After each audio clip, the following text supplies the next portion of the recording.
The PodAskew Podcast is a proud member of the Big Heads Media Podcast Network. Welcome everybody to the PodAskew Podcast. I am... Whoa, dude. This is our promo, not the show. I'm Rico. Oops, my bad. I'm C.J. We're the hosts of the PodAskew Podcast. We are fans of pretty much anything and everything pop culture, including movies, TV shows, books, video games, comics, music, and of course, Kevin Smith. Now, while we do keep our fingers on the pulse of Silent Bob, he certainly doesn't need our help in promoting him. You got that right. We do our own thing, with inspiration from the man and his mantra of why not. We've got stories from celebrities we've interviewed, theories of our own for certain movies, and we usually have a great debate on almost anything. We also do commentaries on movies. Sometimes we ask our fans what they want to watch with us. So, if you love the timbre of our vocal cords and you want to watch a movie at the same time, give us a listen. Stay tuned every Monday. There's always something new. And if you've been good this year, we may even give you some bonus episodes from time to time. So be good, subscribe, and enjoy PodAskew, proud members of the Big Heads Media Podcast Network.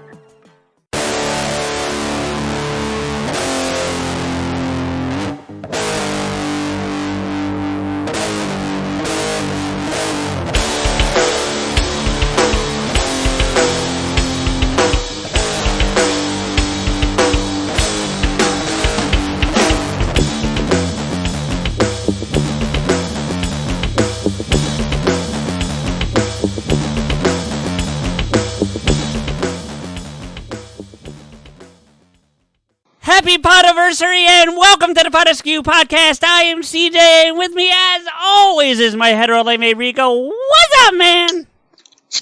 What's up, buddy? That sounds like a good way to start. It's a beer! Holy shit, Rico's drinking. Well, I'm going to have 2 beers in 1 bottle. Let's put it that way. Yeah, basically. Fucking 9.7%. Jesus Christ. Yep. Denogonize it. What a fucking Arnold. Thanks.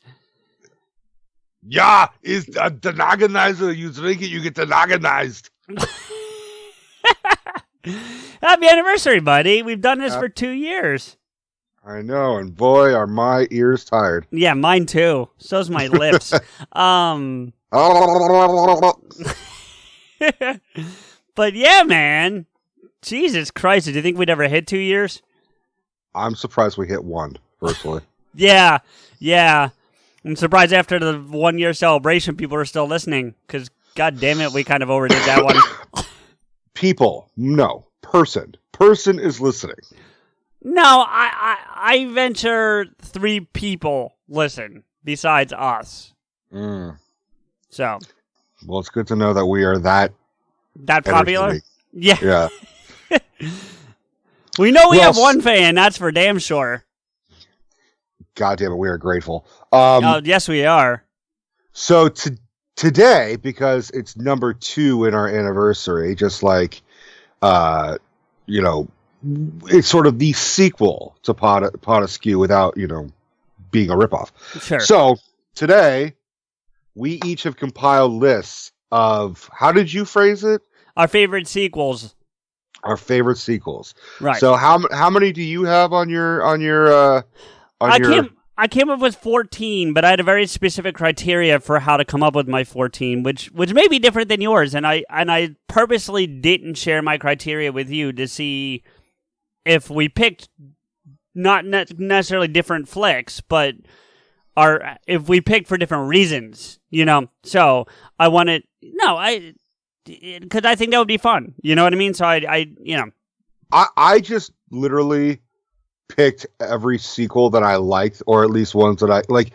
The way I did it, it's like if there's a movie and a series, like minimal a trilogy, sure, then I have to pick one of the sequels that I like better. Well, yes, and yes, and so that would eliminate number 1 in the trilogy, so you don't really only got from 2 and 3 to pick from.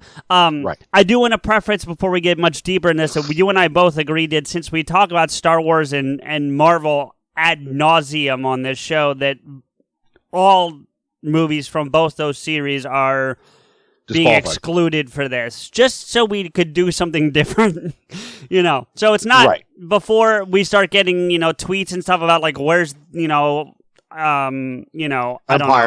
Empire, or where is, Winter Soldier, or something like that. Like, we left those out on purpose, but not because we don't like them or whatever. We just wanted to talk about something different.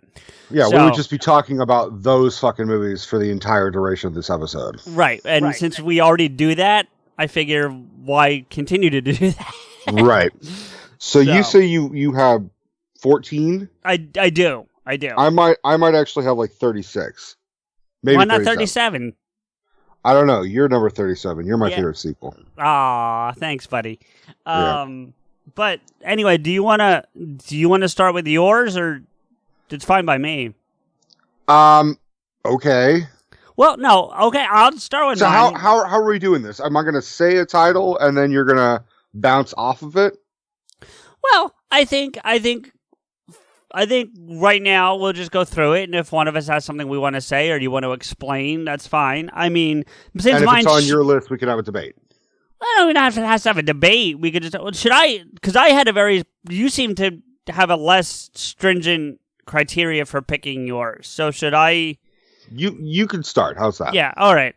Hey, listen, guys. 2 years, you think we'd have this down to a science? Nope. Anyway. Nope. Also, just because it will be actually out on the day, and I know it's a travesty that we're not actually going to be talking about Star Wars, but happy May the 4th be with you all, because it will be May 4th when this comes out. So, which is also our anniversary. It's also the first year anniversary of my godfather Alan's death. Oh, that's right. Holy shit. Isn't that fucked up? It's been a year already, and I was like, I can't believe it's been a year. Yeah, man. Those times fly. I mean, not to get into a whole sad thing, but I mean, it's 10 years since my dad and 20 years since my ex-fiance. So, I mean, like... Yeah. You know, it like, to your point, it flies, But anyway, on to happier topics, So, here's what I did with my criteria, right? I didn't just pick sequels I liked. I only picked sequels of movies where I liked the sequel better than the original. So if I liked the first one in a trilogy, right? Then and I liked it better than in any of the subsequent sequels, even if I liked the sequels, then I didn't pick one of those sequels. Does that make sense? Yeah. I mean, I think overall that's kind of, well, I have that, and I also have like just the best sequel. That doesn't mean it just means I'm automatically excluding the original. So for example, I put Jaws 2 on here because Jaws is obviously the superior film. Whether you like it or not, you can be like, clearly. Sure. Right. But Jaws 2 is the best sequel of that series because it's actually decent, but the other two are just shit. All right, so just to fit it into my criteria briefly, and I'm not saying that you're wrong, but do you like Jaws 2 better than Jaws 1? No. See, so by my criteria, the way I picked, I couldn't pick Jaws 2. That's not to say you're wrong for your pick. I'm just saying that's the way I went. So as another quick example, I didn't pick any of the Mission Impossible movies because I liked them all equally for different reasons, but I liked them all equally, so I couldn't pick any of them. I actually purposely, I was going online and in my collection to get inspiration. Sure. I purposely avoided picking the Mission Impossible movies because one, I haven't seen all of them, and two, it's been years since I've seen them, especially the first three. Right. So if you bring them up, I'd be like, I neither agree nor disagree, motherfucker. Sure. So the other thing I want to stress to people is, at least with my 14, the ones I picked are the ones that I like the most. So I acknowledge there are probably better sequels in some of these because some of these are part of a series, and I'll acknowledge there's probably a better sequel than the ones I picked. But they're the ones that I enjoy the most. So. Well, it'll be interesting if you and I pick something of a franchise or a series, and then you like a sequel more than one that I picked. Then you and I could fucking ding ding, motherfucker. Well, I know for a fact I'm looking at my list here, and I can tell you for a fact I can see one right on my list that's going to do that. And let's start with that. What do you got? No, you want to start with that one? Sure. Okay, well then, Live Free or Die Hard. Yeah. Because I you know me, I'm a tech guy. I like tech, I like hacking, I like all that kind of stuff. So all this stuff with Justin Long's character and all that kind of stuff is really what intrigues me to that one. I think, personally, I enjoy that one more, but the Die Hard with a Vengeance is the best sequel in that series without question. Okay, which is what I picked. I figured, yeah. Yeah. So, and ultimately, I can agree with... I understand where you're coming from for why you would pick Live Free, Die Hard over Die Hard with a Vengeance, because you can... It's more... There's a character that you can relate to in the whole that story film. I relate to better. Not just that character, but yeah. I mean, there's no one I can relate to in Die Hard with a Vengeance except for the fact that I'm bald with Bruce Willis. Yeah. Like, I think I just like it more because, one, it feels like a real true sequel to the original in the sense that, spoiler, you're going up against Hans Gruber's brother, yes. Simon. Yes. And I gotta say, Jeremy Irons' cast as Alan Rickman's brother is just brilliant casting. Yeah, it was really good. Yeah. And it was unique in the sense I'm like, you're playing this weird warped Simon Says game. And to see, I mean, obviously the best parts of the whole movie on a whole is Bruce Willis and Samuel Jackson running around solving riddles. Yeah. While McClane's hungover, essentially. Right. It's like, I've got the worst headache ever. So, so again, to stress to our listeners, this does not mean that I think that Live Free or Die Hard is a superior sequel to Die Hard with a Vengeance. I acknowledge fully that that's the best one in the series without question, but at least in my opinion. I mean, but again, with the exception of the first one. I actually think it's better than the first one. I do. Really? Yeah, I do. I think it's the best one in the series. And it's not to say I don't like the first one, because I put up a hell of a battle during the Christmas thing. Of course you did, yeah. And that's not just because I think it's a Christmas movie, but because I actually enjoy the movie. But I do, if you laid out all 5 of the Die Hard movies, and to be fair, I haven't seen the 5th one. I haven't had a chance to see that yet. But if you laid them all out in front of me and said, you have to pick one for life, I'm picking Live Free or Die Hard. But if you have to pick one for, like, the top 100 movies of all time, then I'm going with a Vengeance. Not to mention, it's got our boy Kevin in it. Yeah, you know what? That's really... Well, that's true. That's really that was like the least factor for me. Like the bigger factors for me were like the villain. I like Timothy Olyphant's villain in that. I like the whole, like I said, the hacking, the fire sale, that whole thing. Justin Long's character, so it seemed more real world. Like it seems like, out of all the Die Hard movies, I would say the most realistic. Or maybe not realistic, but the most possible would be 1 and 4. I'd agree. Yeah, that's the most likely to actually occur. Yeah. Right. And even 1 gets a little loose with blowing up the roof. You know what I mean? Right. Like the robbery portion, I give you, but yeah. Well, I mean, I don't think someone like a terrorist would be playing fucking riddles with a cop, even on a personal revenge vendetta level. And 5 I agree, Russia can be insane, but that's kind of the extent to it. Yeah, I've never seen it, so I don't know I don't even know the concept behind it, really. Well, I'll just give you what the tagline is, all right? You ready? Yeah. Yippee-ki-yay, Mother Russia. Oh, dear. Okay, Moving on. Do you want me to just go back to the top of my list? Yeah. I didn't put these in any particular order, by the way, just so you know. I just did them as I came across them. So number 1 that I have on my list is The Matrix Reloaded. Yep, I knew you were going to bring that up, and I didn't put it on here. I understand how groundbreaking The Matrix is, the original, but Reloaded to me is just such more of a complete film. I just like it so much more. I think I like being in the Matrix more because I think in the first one you get like a mixture. Second one you're primarily in the Matrix, and the third one you're primarily in the real world with some moments in the Matrix. So right. I like the world of being in the Matrix, so that's why The Matrix Reloaded for me is on my list. So. And we're definitely gonna do a Matrix deep dive one of these days. Oh, good, because you're about to get a DM about that. Oh, I am. Okay. Yeah. But if I had to, just based on my memory, I would have to say I think my favorite part of Reloaded is the fight where he's fighting a bunch of the Smiths or a bunch of the Burly agents. Brawl is what it's called. With when he grabs like the fucking pole. The pole. And Yeah, it's called the Burly Brawl. The Burly Brawl. Okay. Yeah.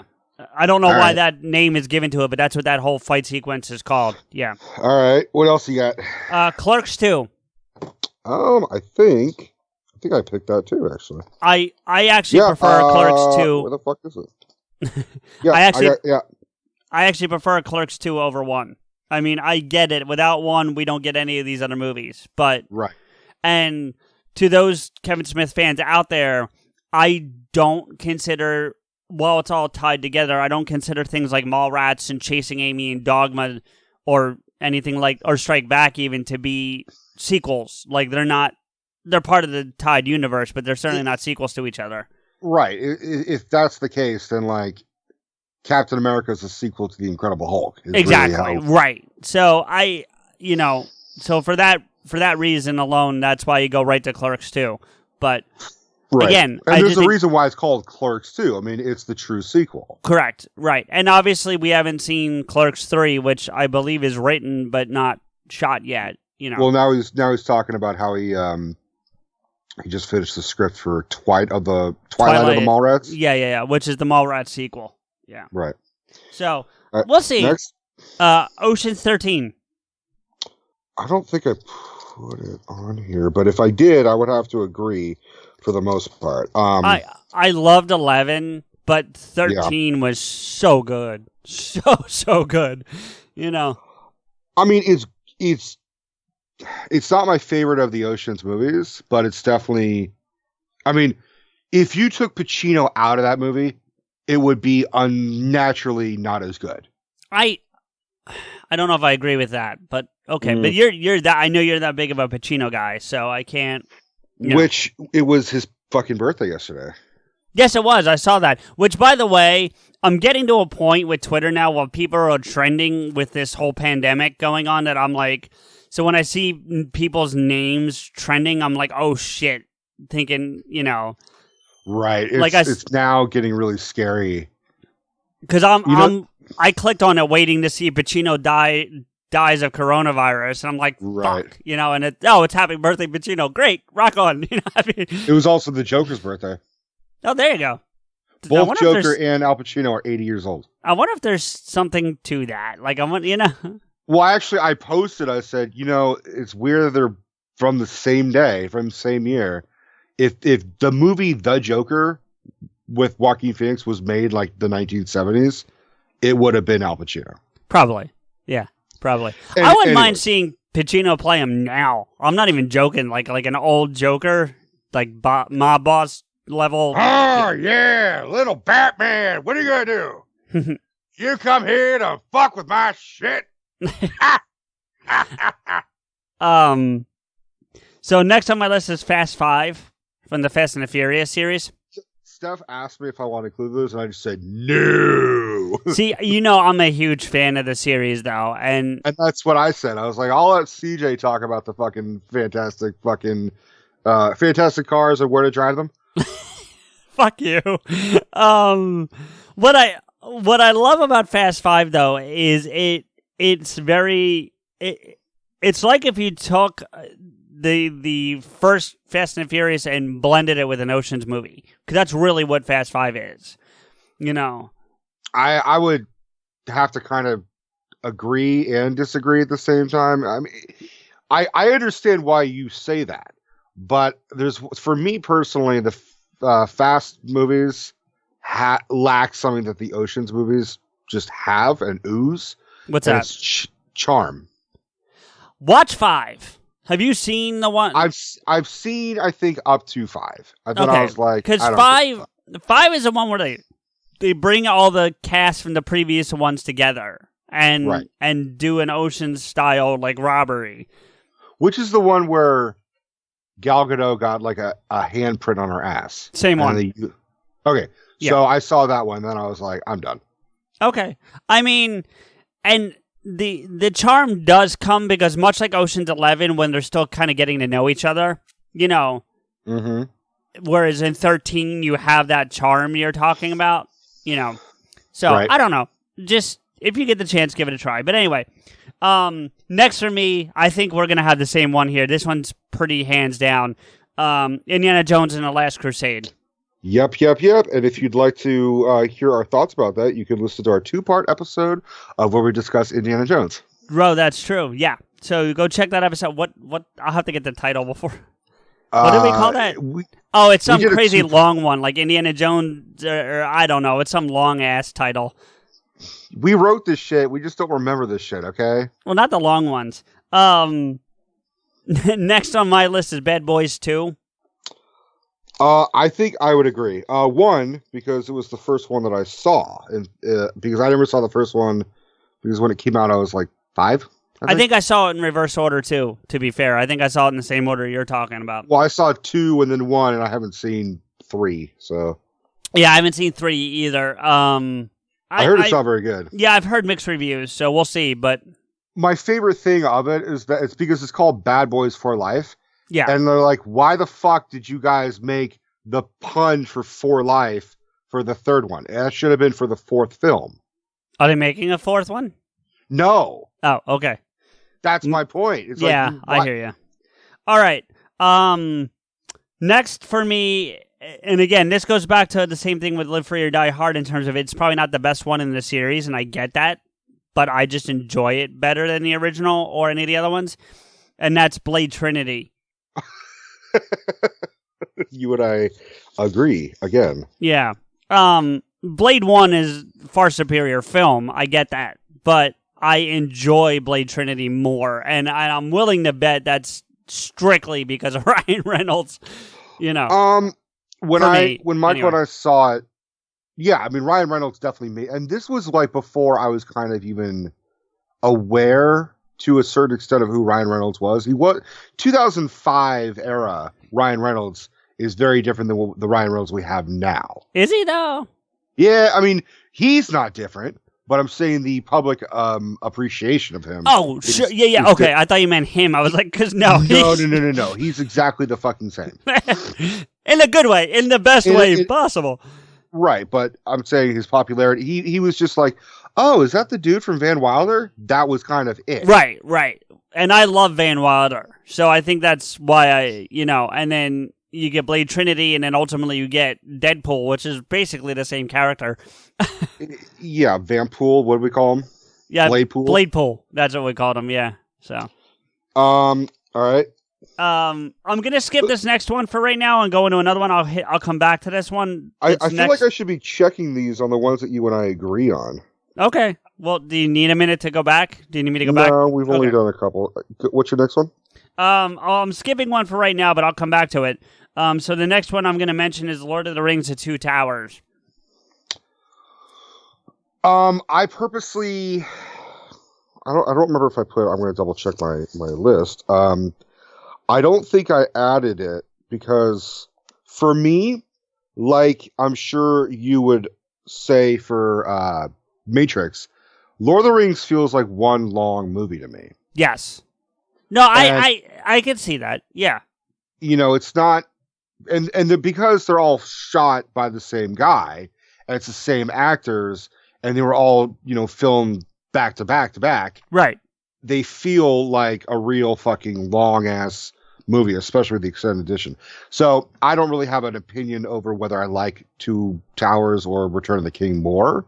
I just think, well, I'm also not a real fan. I like the films fine, but sure. I'm not sucked into the lore like a lot of other people are. Right, and I'm definitely a little more into the lore than you are, but honestly, for me, more than anything else in that particular film, it's that battle at Helm's Deep, that fortress that the orcs attack, and they're standing there with the elves, and that sequence is crazy good. Well, in comparison, I mean, Steph loves Two Towers. That's her favorite one.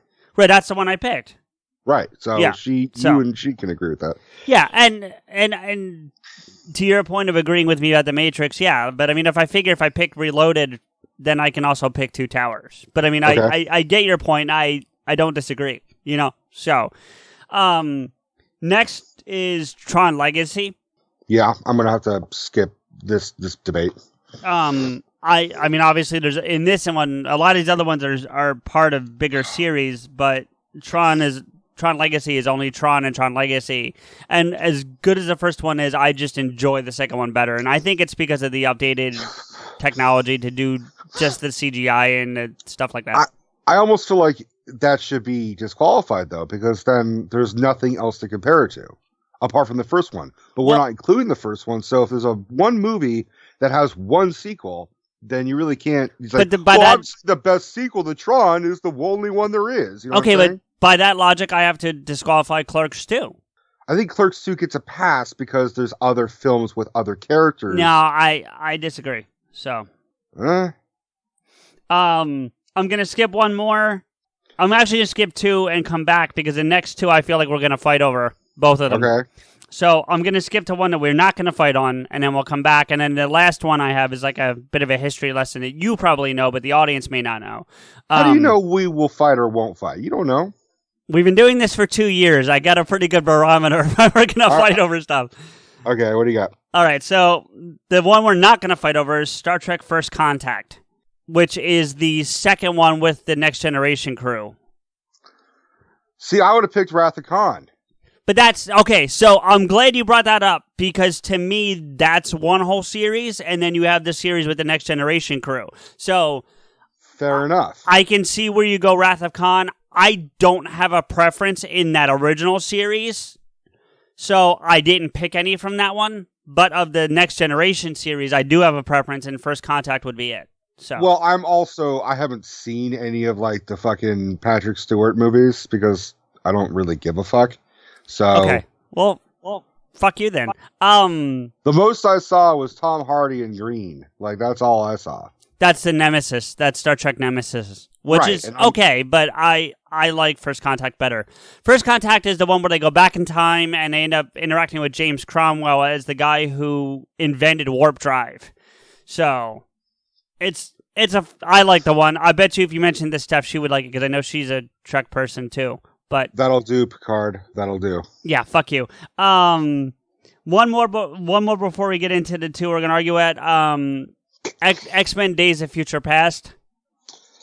That was mine. So just like how you said for Star Trek, I picked one of each of the original Star Trek, original X-Men lineup, and the McAvoy Fassbender First Class lineup. Right now, I only picked from the second party because I don't have one in that first group that I like better than you know what I mean? So like you don't think X2 is better?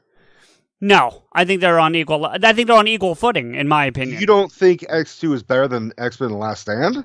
I do, but I don't think it's better than X1. And remember, my criteria was that if it's not better than the original. Well, what's your favorite sequel of the original lineup, of the original trilogy?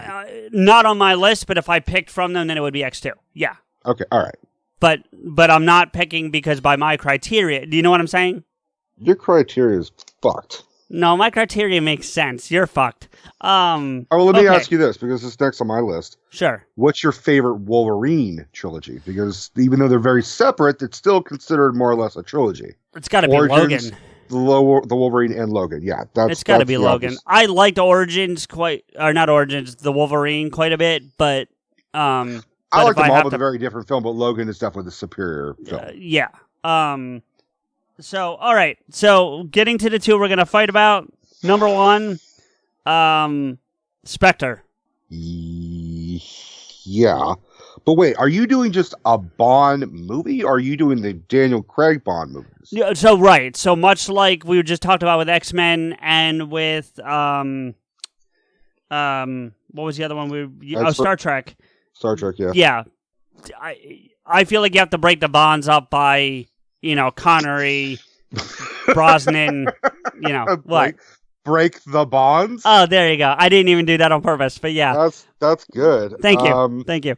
No, but I feel like you do have to separate it by who's playing Bond. So for me, the Daniel Craig's, the Casino Royale would be the first one, so I can't pick that. So, but I think I do actually enjoy Spectre slightly better than Casino Royale, but not by much.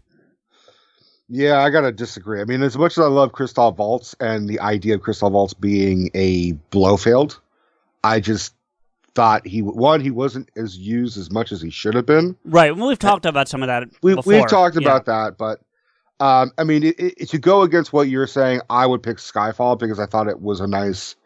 It was the first time where it actually went into his backstory, and it was interesting, right? Because it was kind of ignoring the whole like alias 007. Like his alias is named James Bond. He's actually named James Bond. Right, which is exactly what I hated about it. So, and if you want to hear us talk about it in depth, you can go listen to Shaken Not Stirred, because we did do a pretty big deep dive on there.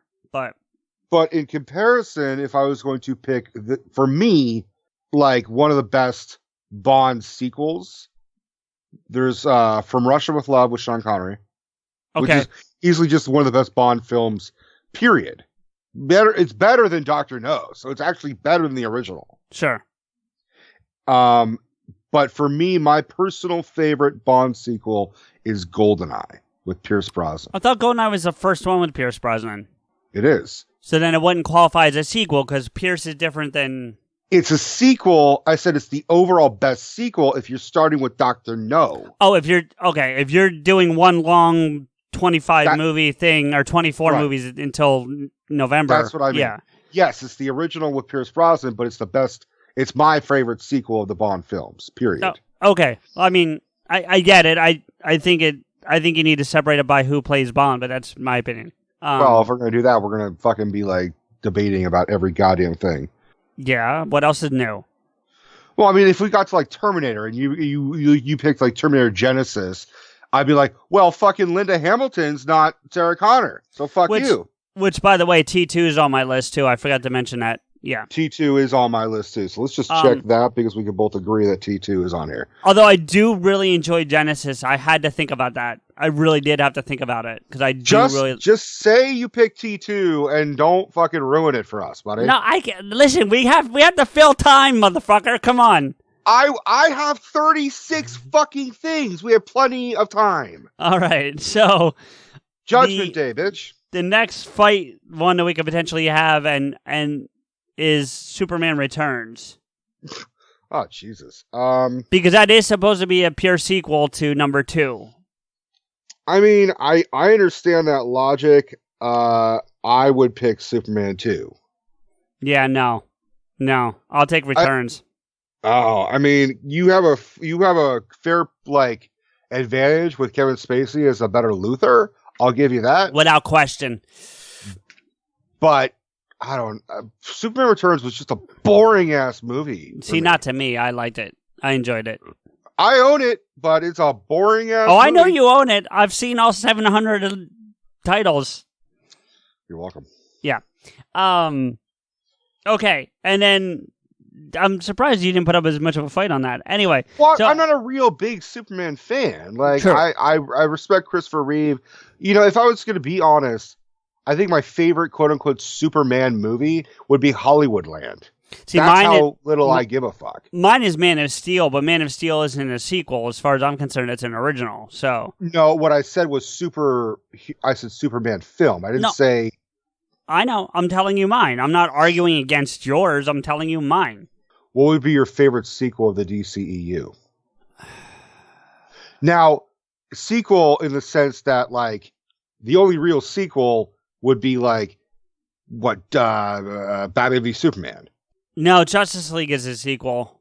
Okay, but, like, you hear what I'm saying. Like, Wonder Woman's not a sequel to Man of Steel. Yeah, but I picked Wonder Woman if the possibility that we were going to talk about this, because I'm like, it's just the best film. It is the best film, but it's not a sequel. If I'm picking a sequel, it's from that universe specifically. It's probably Justice League, but I'm not going to sit here.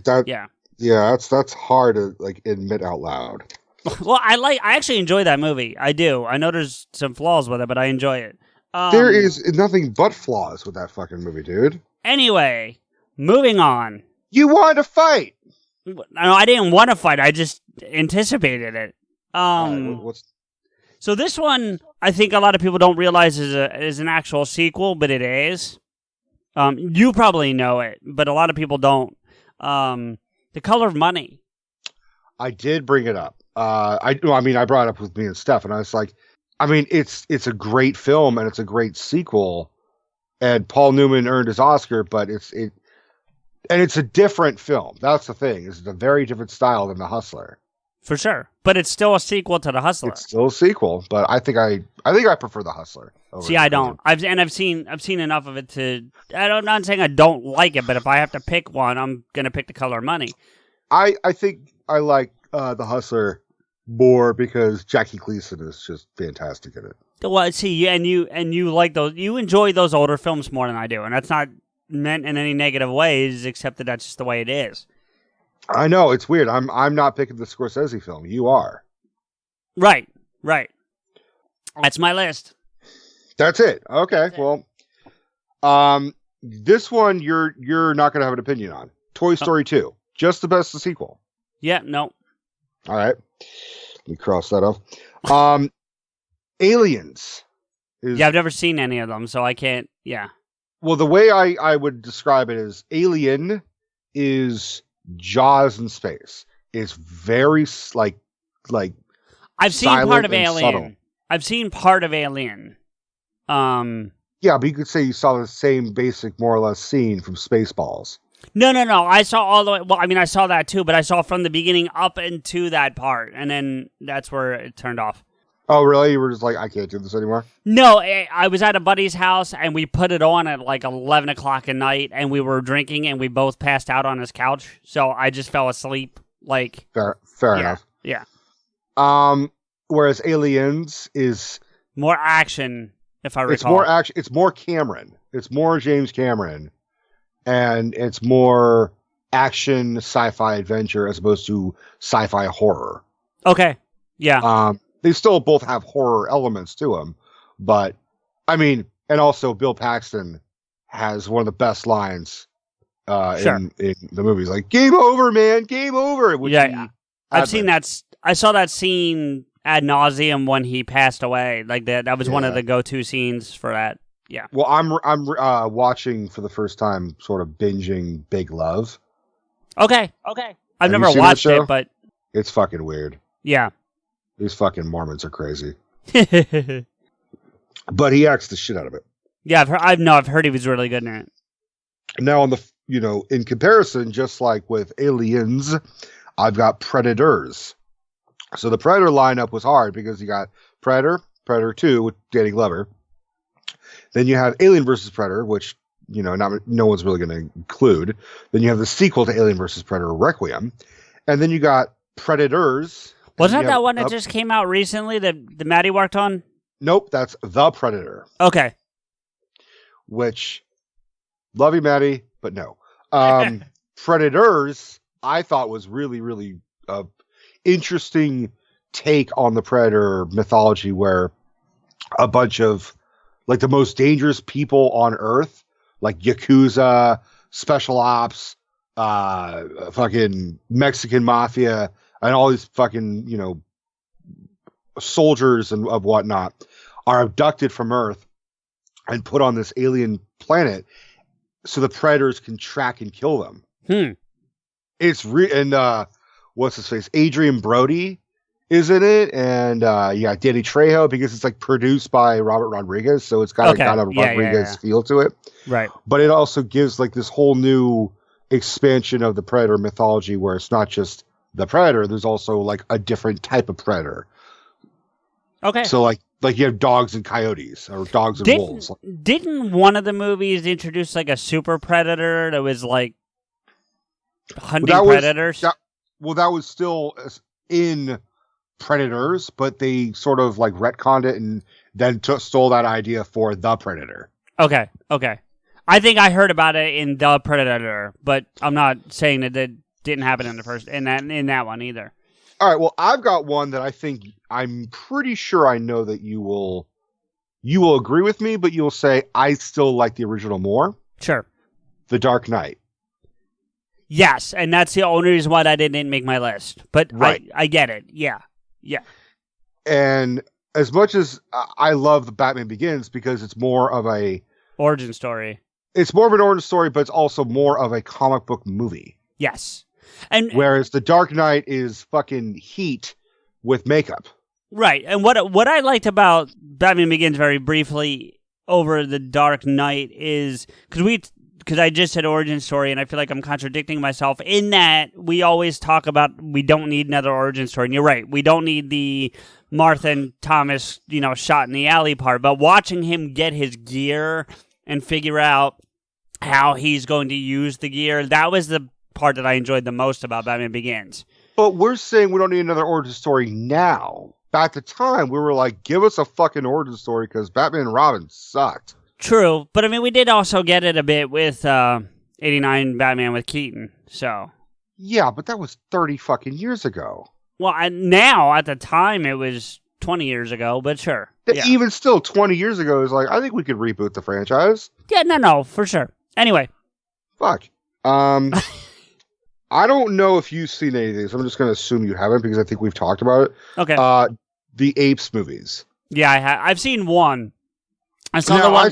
Which one did you see? The one with Wahlberg? No, not that fucking Marky Mock piece of shit. I'm talking about the fucking reboot with Andy Serkis. Okay, well, but it's an ape movie, and that's the only one I've seen. Well, I'm not. I didn't include the originals, and I didn't include the fucking Tim Burton awfulness. I'm talking about the fucking Andy Serkis trilogy. Okay. Yeah, no, I haven't seen those. No. So it's Rise, Dawn, and War of the Planet of the Apes. Okay. And I picked Dawn because now, War is... Which one is that in? Is that 2 or 3? It's 2. Okay.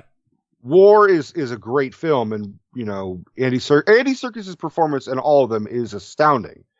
I still think Rise is my personal favorite, but as a sequel, Dawn is more interesting because you find there's a small sect of other apes that are in Caesar's colony that defect and rival against him. See, so it becomes ape versus humans, and also ape versus ape. And that's just to go back to my criteria for a minute, that would have eliminated that whole series because if you like Rise best, then that, do you know what I'm saying?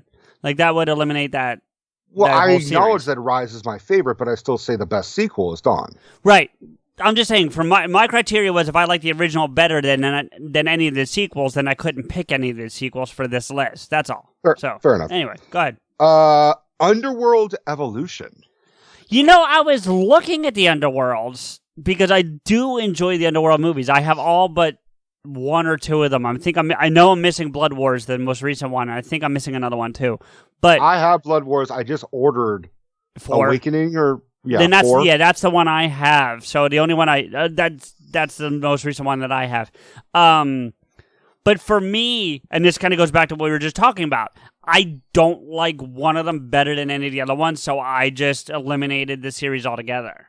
I have to disagree. I think the later sequels, 4 and 5. I mean, I still haven't seen Blood Wars, even though I own it. I haven't seen it. I think the first 3 are the best. Rise of the Lycans, the prequel, is really, really good. Yeah, but I love that first one, and yeah. First one. I mean, Steph and I watched the first 2, and I think Evolution is vastly superior. Okay, well then that's fine. I enjoy them, so. I mean, it's got sort of everything. It's got like this. I love the weird mutation hybrid shit that that Marcus, the first vampire, has. Like, he's got wings and shit, and the flashbacks with Victor. You're just a fan of Bill Nye. I like Bill Nye, but it's not. He's not as featured in the. I mean, he's only in flashbacks in Evolution. But Marcus, the guy who played the first vampire, I thought he was fucking dope as shit. Yeah. Derek Jacobi as Alexander Corvinus, I thought was like that brought gravitas and like Shakespearean fucking actor shit to a fucking it's a movie about werewolves and vampires, but like holy shit, it would be like having Ian McKellen, right. But by that same standard, that's like putting when Kenneth Branagh's in the second Harry Potter. It's like, does that bring Shakespearean to Harry Potter? little bit. But I think that already was kind of that already had that with like Richard Harris and I guess Maggie Smith. Yeah, it would be one thing if you had like no like crazy talent Shakespearean type actors, and then all of a sudden, dude, we got Ken Branagh. What the fuck? Right. Okay. I'm surprised you didn't bring this up. Jurassic World. I'm surprised you didn't bring up any of the Jurassic Parks. Personally, I would have thought you would have been like, oh, dude, Lost World. No, because I like the first one better than Lost World. But you could. Okay, well. You remember my criteria, so I remember your criteria, but even still, I'm just surprised. And to me, Jurassic World's part of that. So like that's all. Maybe if I could potentially pick Jurassic World. Yeah, as a favorite sequel. Correct. No, because I do enjoy that. I think slightly better than the first one. So really? I could, yeah. I mean, by this much, like we're talking, like 1%. Yeah, not much. And honestly, what was it in that 1% that really kind of just like Chris Pratt, actually, because I enjoyed him in that role. I did. I enjoyed him in that role, but yeah, I'll give you that. I'm not going to say Jurassic World is better than Jurassic Park. I'm not going to make that fucking leap, but it's definitely. I'm not saying it's better. No, remember, it's not about whether it's better. It's about what I enjoyed it more. I know what you're saying. I'm just establishing what I'm saying in case fucking Spielberg ever hears this shit. Yeah, right. Okay. Especially if Colin Trevorrow hears this shit. Right, now there you go. That's more likely. That's more likely than Spielberg. I don't know. Spielberg might fucking be into our shit. No. I don't know. Spielberg throws me curveballs. He likes the weirdest shit. He's like, oh, I love Assassin's Creed. It's like, what the fuck? Does he really? The movie or the games? The games. He's a hardcore gamer. Why did he not make that fucking movie then instead of the people who did? Because that was okay. I do not know. Have you seen that movie? I own it, but I've never seen it. Don't watch it. I was going to watch it when I was done with all the Assassins. No, don't watch it. I have to. No, don't watch it. I'm going to watch Blood Wars. That's probably better. Maybe. No, Spielberg. Remember that PS2 Xbox level Medal of Honor? Yeah. Well, he's into World War II in a big bad way anyway. But he helped create that. Yeah, he helped get That's that right. game. He's a producer on that, I think. Yeah. Which You're is right. weird. Like he was like, I want to have be behind a video game. Well, because I mean, without breaking off too deep, I know that because I remember when that game came out, and the developers wanted to make a war movie game, not like they wanted it to come across very cinematic when you played it, And if I'm going to say, I think I prefer Medal of Honor over Call of Duty personally. The older generation. Older one. I think I have to agree with you. Yeah. And that Medal of Honor Frontline is just astounding. That opening scene where you are in Normandy, you're like, holy. Oh yeah, I've played that. That's crazy. Yeah, dude, it feels like straight out of fucking Saving Private Ryan. Yep. Which I've still never seen, but anyway, just watch the opening of Saving Private Ryan. That's all you really have to say. No, yeah, I got it. Now on my list, there's obviously going to be the occasional horror film. Sure. So you're going to have zero opinion, but. For any horror fans, you guys will probably understand why I picked these. Friday the 13th, Part 4. Okay. It was sort of because the first one doesn't have Jason Voorhees. It's his mother. Well, right.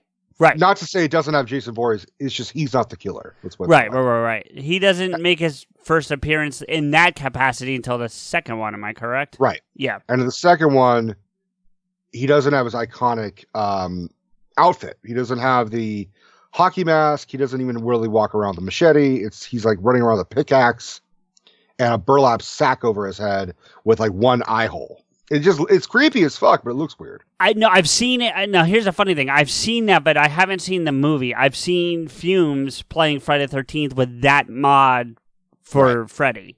Or for Jason. Yeah. And then when you get to 3, it's better. He finally gets his mask, and that's sort of the first time as Jason.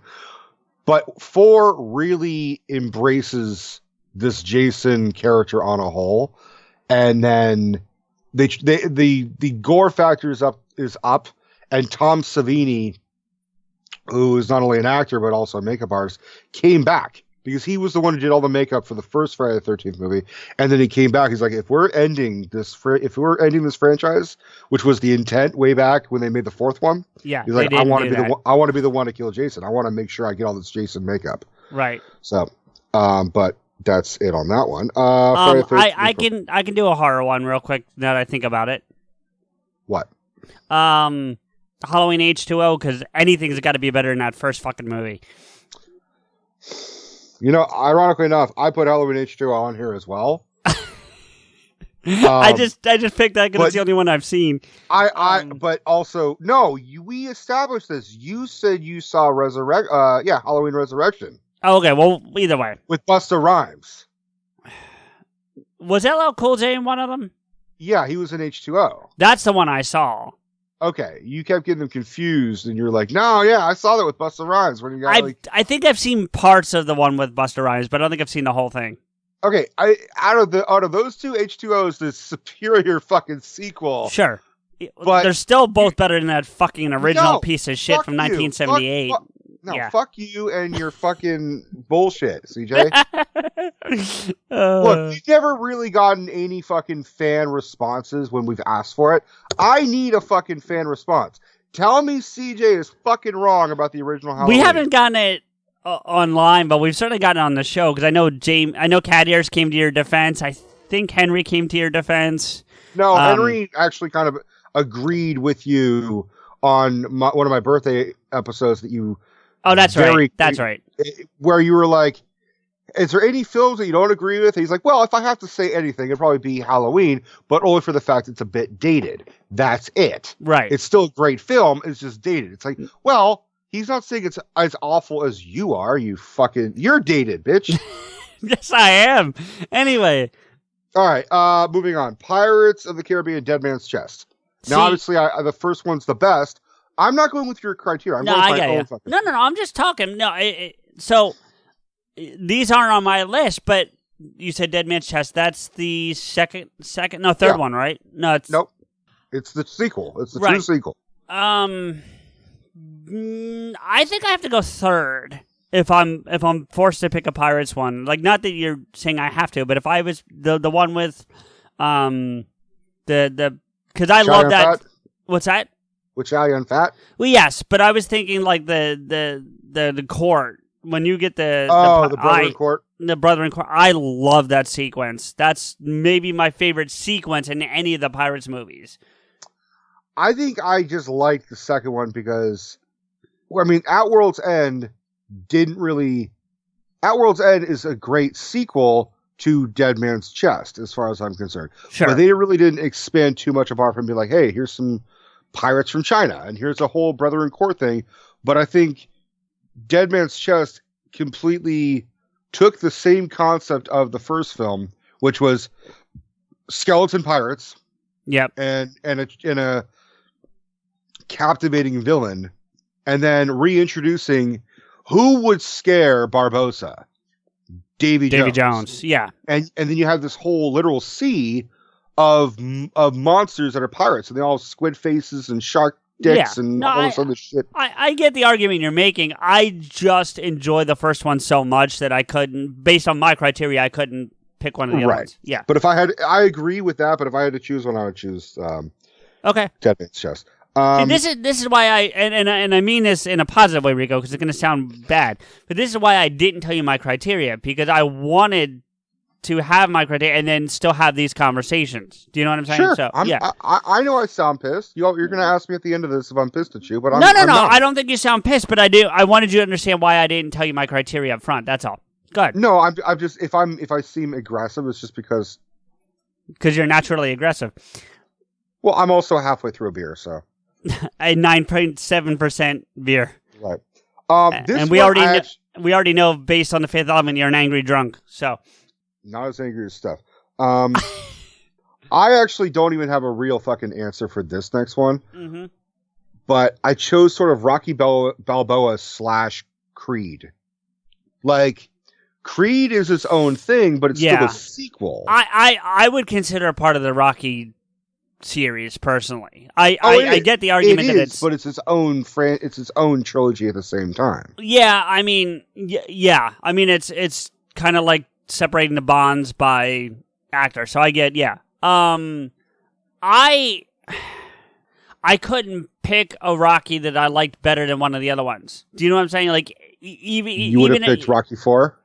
No, I don't have one that I enjoy more than one of the other ones. Do you know what? That's what I'm saying. Like, yeah, I gotta say, Rocky Balboa is for me. It's really good. That's what I'm saying. I enjoy them all equally. So it's hard for me for different reasons, but I enjoy them all equally. So by again, going by my criteria, I couldn't pick one to separate above and beyond the first Rocky. So, John Wick 3. Now you haven't seen them. I'll just say you got to see them. I've seen 1 and 2. I have not seen 3. So, 3 is great. Yeah, I just haven't seen 3. But that's the other one is like I can look at all of them. Like I really don't love one over the other, but I think the best sequel is 3. Okay, fair enough. Some of these sequels are just sort of jokes, like Meet the Fockers. Yeah, I wouldn't have even thought of those, but yeah, I know what you're saying. I mean, I had trouble finding comedy sequels that I enjoyed. Really? Well, no, but more than by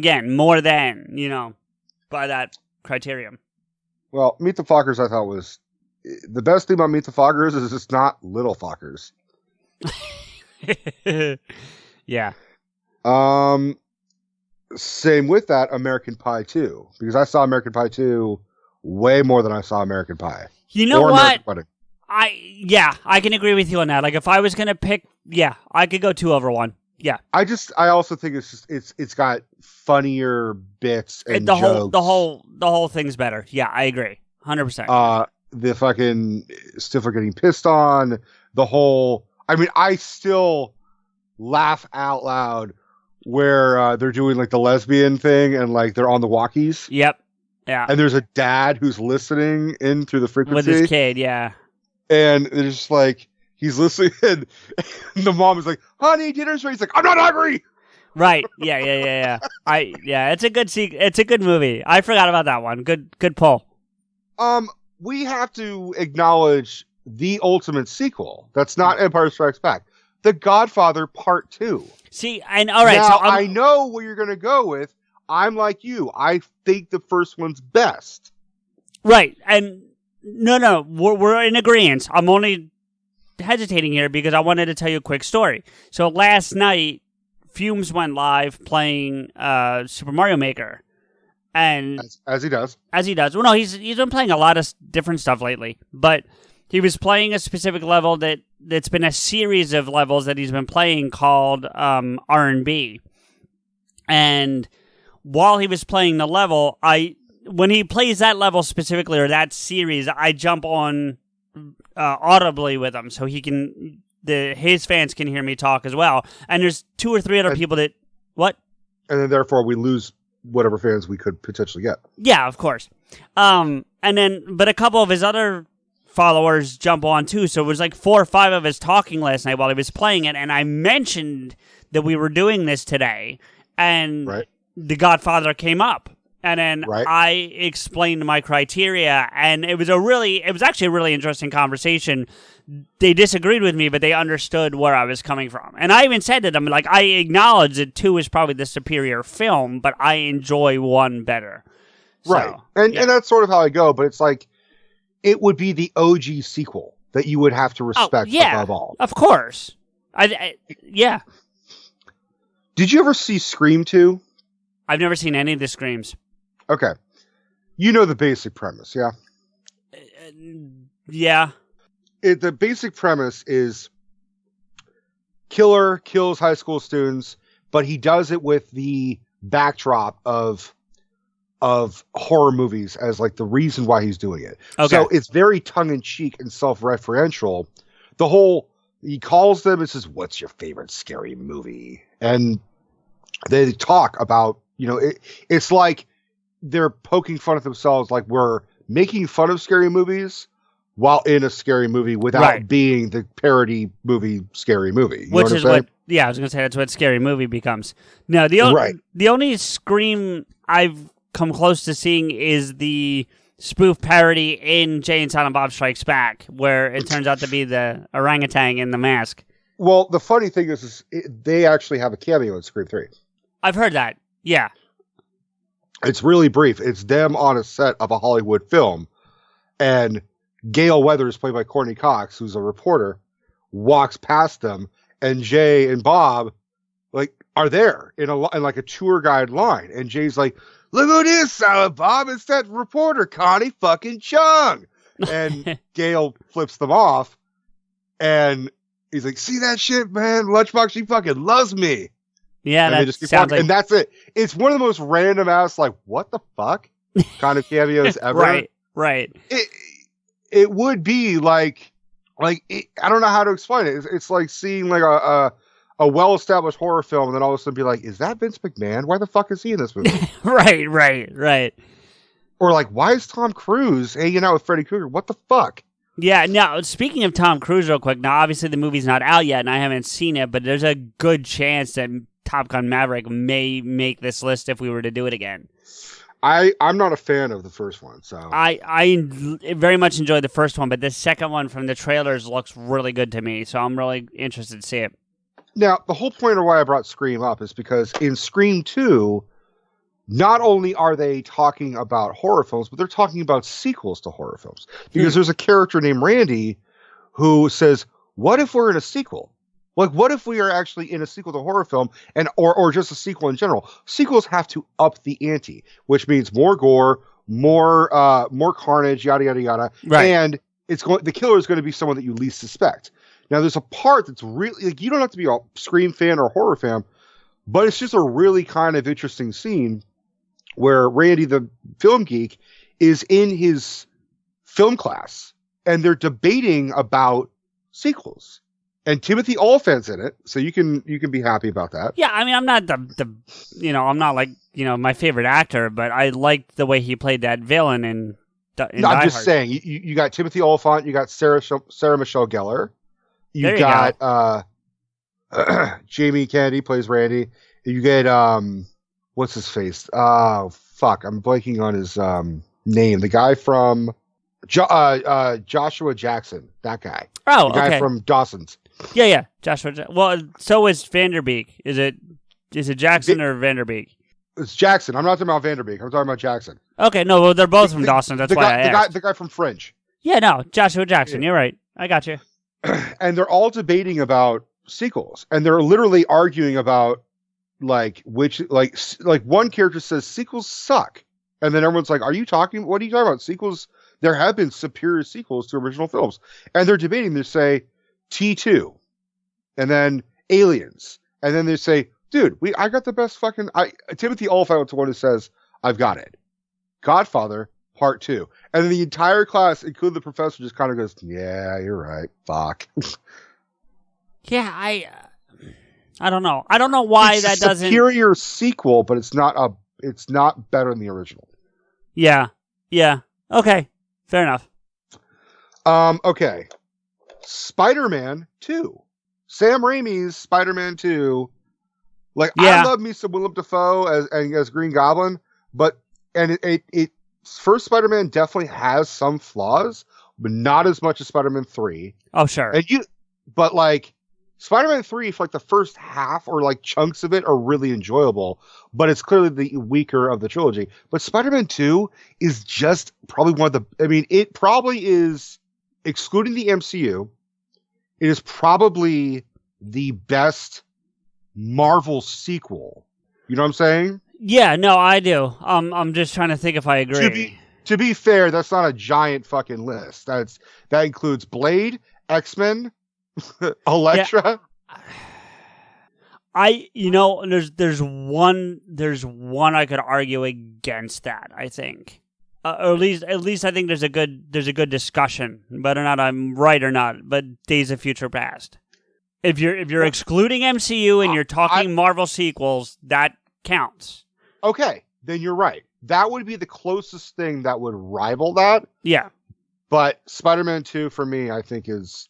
No, I'm not necessarily disagreeing with you. I'm telling you, though, but it's not hands down. I think there's at least a discussion with Days of Future Past. Days of Future Past does what Spider-Man 2 cannot do, which is the closest thing to Days of Future Past that I would argue for a Spider-Man film is Spider-Verse. Yeah. Oh, for sure. But that's a whole nother beast. That's a whole other feat. But that brings up the whole question of what's the best Spider-Man film. Some people say Spider-Verse. Some people say Amazing Spider-Man. Some people say Spider-Man 2. Some people say Homecoming. Well, yeah. But, I mean, if you're excluding MCU, then it's Spider-Man 2. But if you're including MCU, then it's got to be Homecoming, I think. I still think Spider-Man 2 is the best. Over not to get into the MCU, but even over just those two? As a Spider-Man film, there are parts of me that kind of, and I may be changing my opinion, but I've also been kind of deep diving a little bit of the Spider-Man stuff recently. Sure. So I may have tweaked my opinion. Iron Man is great in Homecoming because he's needed for that story. But that in itself, sort of for me, kind of takes away from Spider-Man having his own film. It feels like Spider-Man plus Tony. It doesn't feel like Tony plus Spider-Man. It doesn't feel like an Iron Man only film and Spider-Man has a cameo. It feels like there's just slightly too much Tony Stark for it to just feel like a separate Spider-Man film for me. I gotta disagree. But... Well, my comparison is Far From Home. Far From Home is the first true Spider-Man film without Tony Stark, without him having to piggyback off of an MCU character, apart from Happy. Right, but to your point, when we talked about Far From Home, him being outside of New York takes away from this for me. You know, that's kind of what I'm saying. Is that Spider-Man 2? He's his own hero. He's his own guy. He's got his own issues, but he is Spider-Man, and he's in New York. That is everything that we we love about the character. I see. Okay, so because first to your one point, I disagree that there's too much Tony. I feel not because I like him and all that stuff. I just don't think there's too much. I think it's enough that it's still a cameo, in my opinion. But then separately from that, I think as great as Spider-Man 2 is, if you take Alfred Molina out as Doc Ock, it goes to shit. Absolutely. I would definitely agree with that. That, some of the greatest movies are attributed to their villains. Especially with, the superhero ones, yeah. Especially with the superhero ones. I mean, let's be really frank here. You take Heath Ledger out of The Dark Knight. I don't know about that, but it's no, wait, let me finish. I don't know about, but it's certainly not as good for sure. It would be a boring ass movie, dude. Yeah, you're probably right. Watching Heath Ledger on screen than you are Batman. Let's be honest. That's true. That yeah, but I mean, to your same argument though, if you take, oh Christ, why do I keep? If you take Peter Dinklage out of Days of Future Past, it doesn't destroy that movie.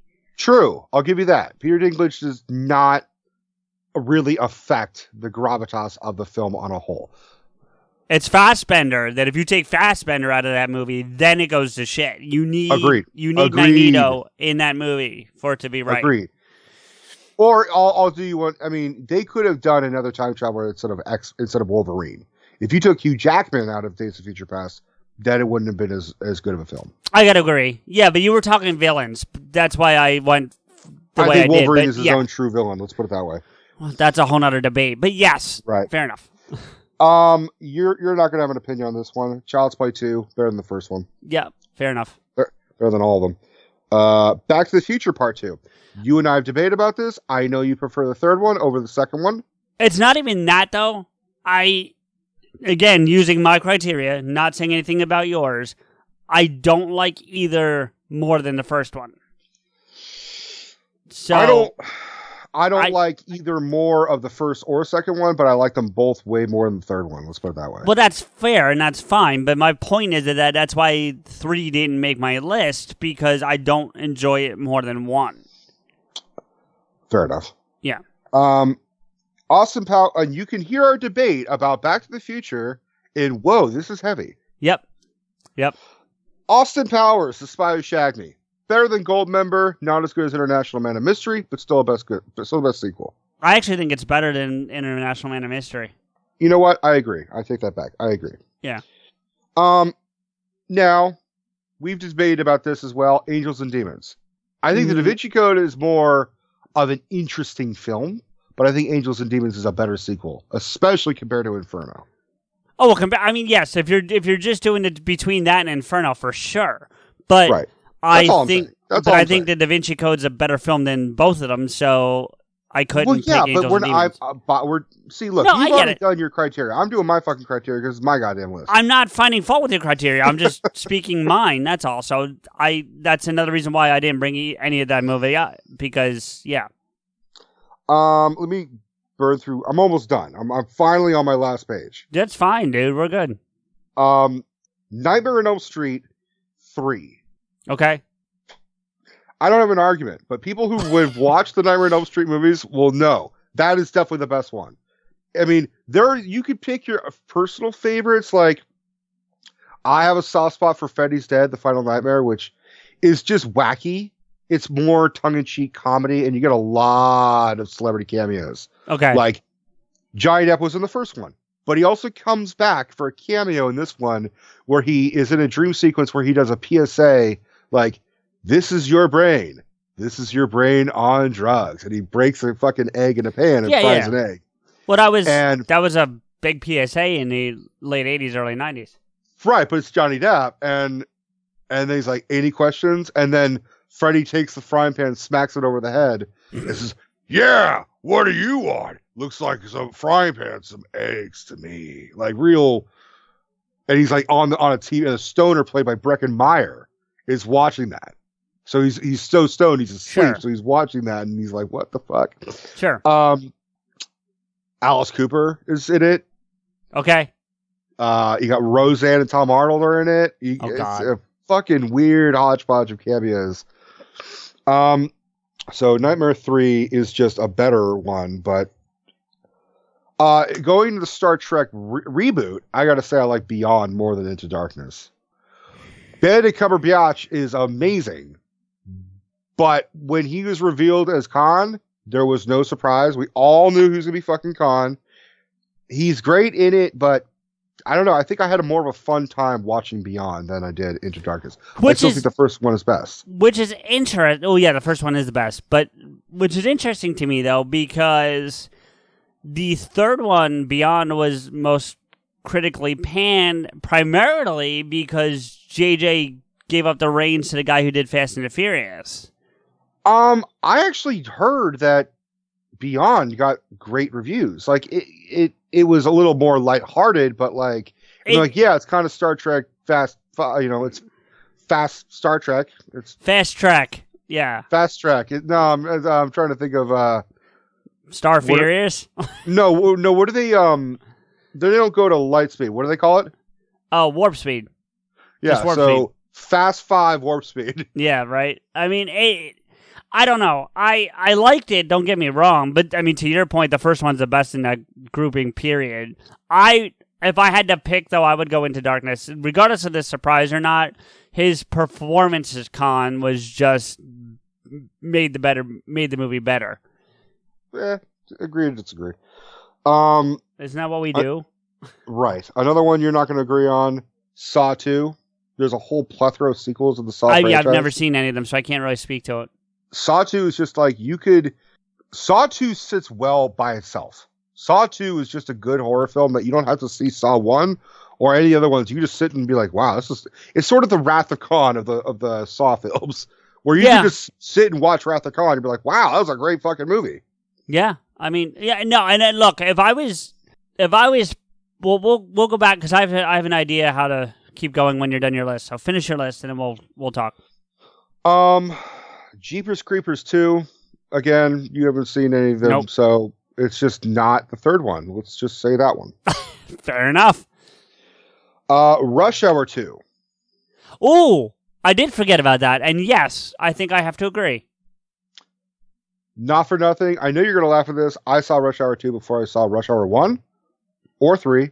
But it wasn't because Rush Hour 3 hadn't come out yet. So that's not entirely my fault. Sure. But I was at someone's house and it was like they had Rush Hour 2. And I was like, all right, I'll watch this. It wasn't like, fuck you, Rush Hour 1. Or... Yeah, I have to, because 2's the one with the casino, right? Yeah, at the end. Red Dragon. Yeah, I agree with you. That's the best one. Yeah, and that should have been on my list. I agree with you. Good call. I think it's also because there's that actual friendship with the characters, whereas the first one, it's, hey, they really are polar opposites. You know, he's black from LA and he talks nonstop, and he's stoic and he's a martial artist master. And what crazy hijinks are they gonna like? It's like, well, all right. Now I like the fact they're friends. Right. Although if you look at it, you're like, it's only 2 or 3 weeks after the first movie. I don't even think it's that long. It might be like a week. It may be a week. It may be fucking be like 3 days later. Yeah, it's not very long. No. And then the third one jumps ahead like 5 years. I'm like, damn. No, I don't think it's that far. I don't. I'd have to go back and watch it again because I own them, but I'd have to look. Well, Rush Hour 3 was made in 2007. Pretty sure Rush Hour 2 was 2001. No, in real time it's probably 5 years, but I don't think in movie time it is what I'm getting at. I think they stuck with the real. I don't think so, but I'll look. But my favorite that movie actually has one of my favorite scenes from the entire series in it, and it's not even like one of the action scenes. It's when they're talking to Don Cheadle. And that whole exchange with Don Cheadle is just really entertaining to me. I agree. I mean, you can pick and choose favorite scenes of all three. Rush Hour 2, I still think gets all the funny shit perfectly. Yeah. Well, that's going to the scene with Jeremy Piven when they're going to get new suits. That's a great sequence too. That's so. I mean, you watch it now and you're kind of like, is this too offensive, or is it just the amount? That's true. It's right. It does straddle that line a little bit. Yeah. I mean, especially when they're like, I mean, not for nothing, but Brett Ratner fucking directed all three of those movies, and Brett Ratner's got like, he just is this Jewish frat boy douchebag. Is kind of how I'm looking at his shit. And you see it in his movies, with the exception of Red Dragon. I'm like, holy fuck, dude! Red Dragon's got to be the best movie he fucking made. I've never seen that. That's one of the Silence of the Lambs sequels. It's actually technically a prequel, isn't it? It's a prequel, which is why I excluded it. Okay, fair enough. Hunger Games: Catching Fire. Have you seen all four? I thought there was only three. No, because the third one's broken into two movies, like Harry Potter. Right. Yes, I have. They play off very differently as films. For one, that's part one, part two. You could just be like, they should have just called it fucking mocking this film franchise. Yes, I have, but I don't remember them well enough to put them on my list. But yes.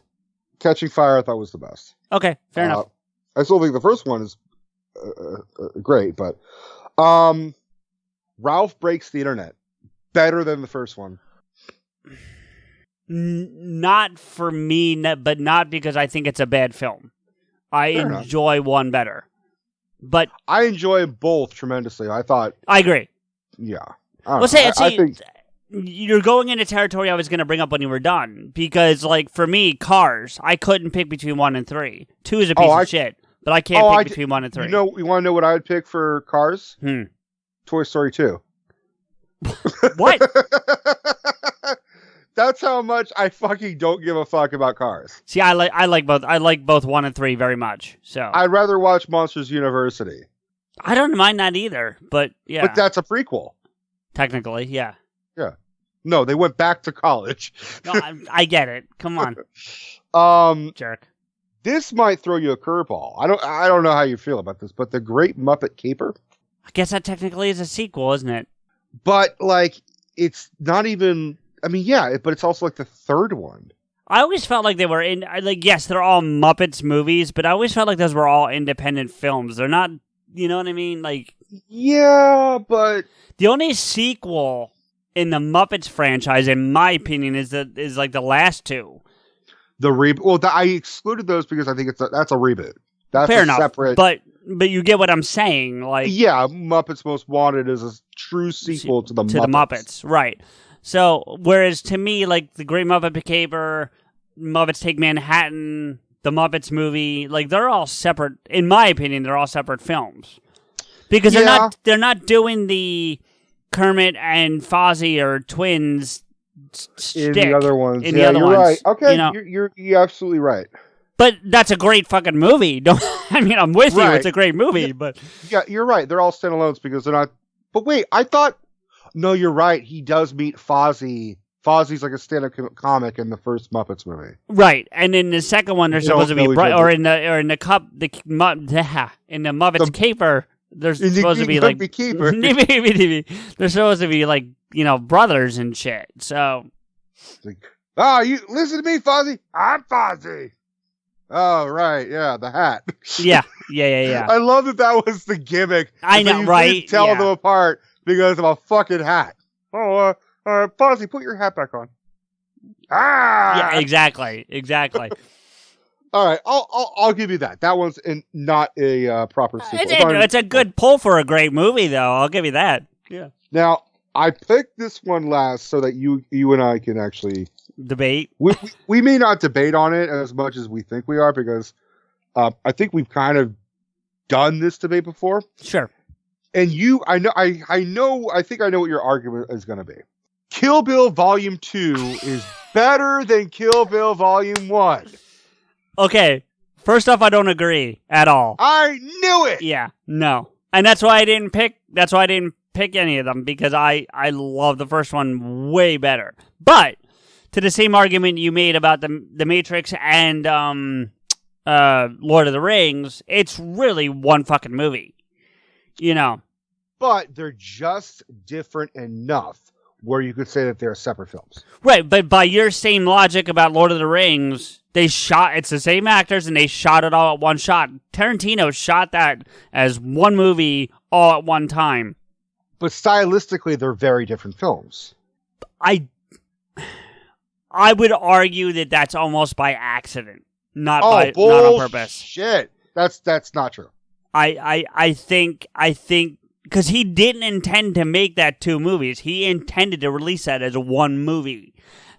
And then he edited the fuck out of it to make Volume 2 look more like a spaghetti western. Exactly my point. Like, he didn't go into making that movie to make it a spaghetti western. He went into that movie making one movie and had to fucking edit it and change it. And when he had to do it, he made a conscious decision at that point.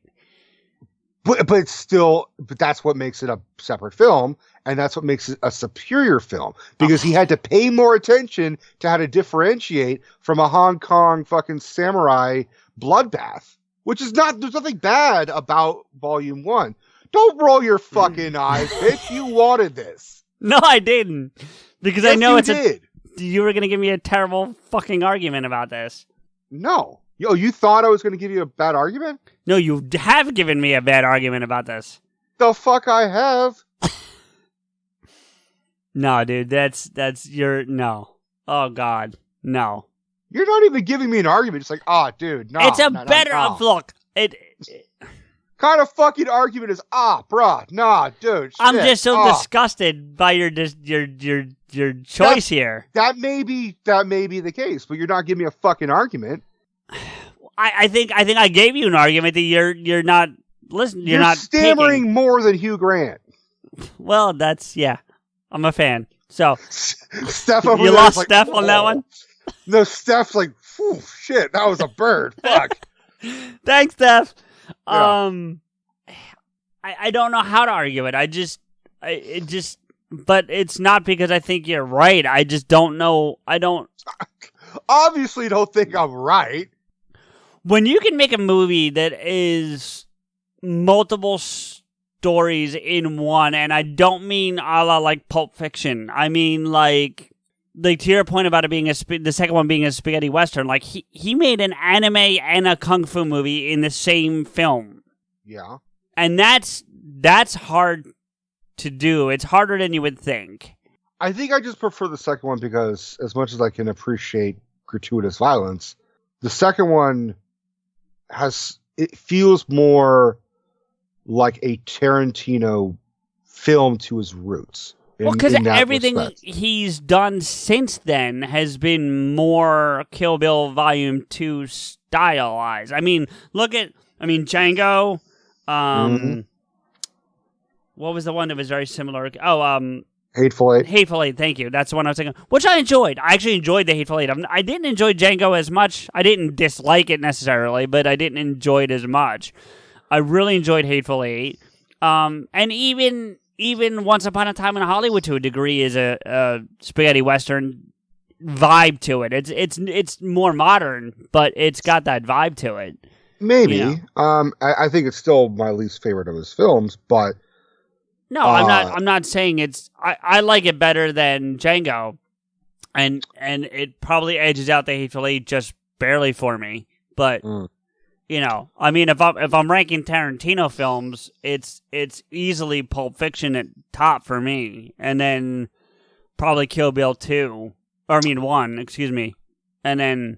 I still, like I said, Kill Bill Volume 1 is a great film, but it's just separate enough of his normality where it's still an impressive film, but I wanted the comfortable Tarantino, the monologuing in the midst of violence type of scenario that he is so adept at doing. But when you say amidst violence, what do you mean? Because there's a great monologue in one that I could tell you about. There is, but the dialogue at the end where Bill and Beatrix Kiddo and he shoots her in the kneecap with that fucking the tranquilizer or the truth serum. Yeah. That to me, and then he goes on this whole rant about superheroes and shit like that. That is pure Tarantino. Oh, for sure, and that's a great sequence. I won't disagree with you there. That sequence is great. But that is up there with Samuel Jackson doing his fucking is the whole thing in the apartment at the beginning of Pulp Fiction. Yeah, because it's more than just Ezekiel. It's that whole monologue. I know what you're talking about. See, here's the thing for me with 2, right? There are 3 distinct moments in that movie that I truly enjoy. For real. Which one? In Kill Bill 2. Okay. There are 3 distinct moments that I truly actually enjoy. One of them being the one you mentioned with Bill and Beatrix at the end. Right. That sequence. You're right. That's amazing. It's a great sequence. The sequence between Beatrix and Parks when he's the Mexican pimp, basically. Oh, Esteban. That's it. Thank you. Yep.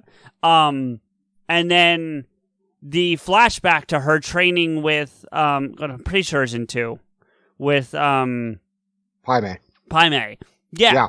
I mean, those 3 sequences are great, but I hate really much everything in between. Like the sequence between Elle and her, the fight in the trailer, I could give a shit about. I thought it was so fucking funny. They're trying to beat the shit out of each other. They keep trying to slash each other with swords, but the trailer's so small. They're just doing a really shitty job. Yeah, I mean, and I hate Beatrix trying to get herself out of the coffin. Like, I know that leads to the flashback that I do enjoy, but they could have put that same montage or that same sequence in somewhere else in the story, and it would have still played. Like, I just don't like that part of her trying to get herself out of the coffin. I don't, I'm not a big fan of the sequence between Elle and his brother, Bud. Yeah. I don't... With Michael Madsen. With his... no, Michael Madsen's great. I think he was good, but, as a whole, that sequence just does nothing for me.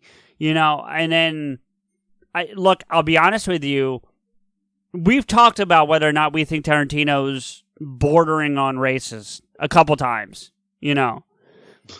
I think his character, Jimmy, would definitely bring that up. Well, sure.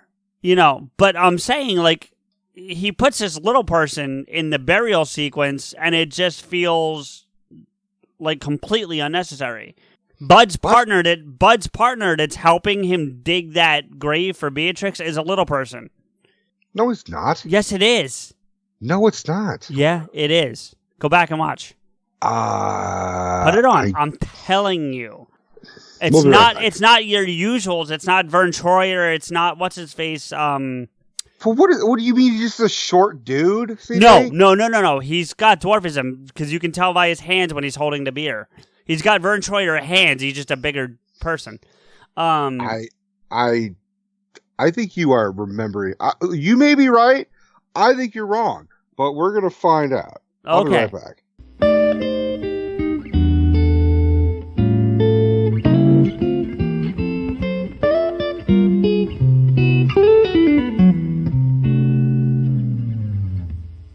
And we're back. He's not a fucking midget. He's 5'4". I got a whole sea of Italians that will tell you that we're not midgets. How tall are you, motherfucker? I'm 5'6". Okay, so you're just, by your standard, you're just 2 inches above a midget. Clark Middleton, I apologize in advance, but you are now the subject of our conversation. He's got rheumatoid arthritis, which affected his growth. So he's got normal height, but okay. Okay, but while we were paused, you went back and looked at that sequence, and the angle that Tarantino shoots it at, he does look like he's a smaller person than 5'4".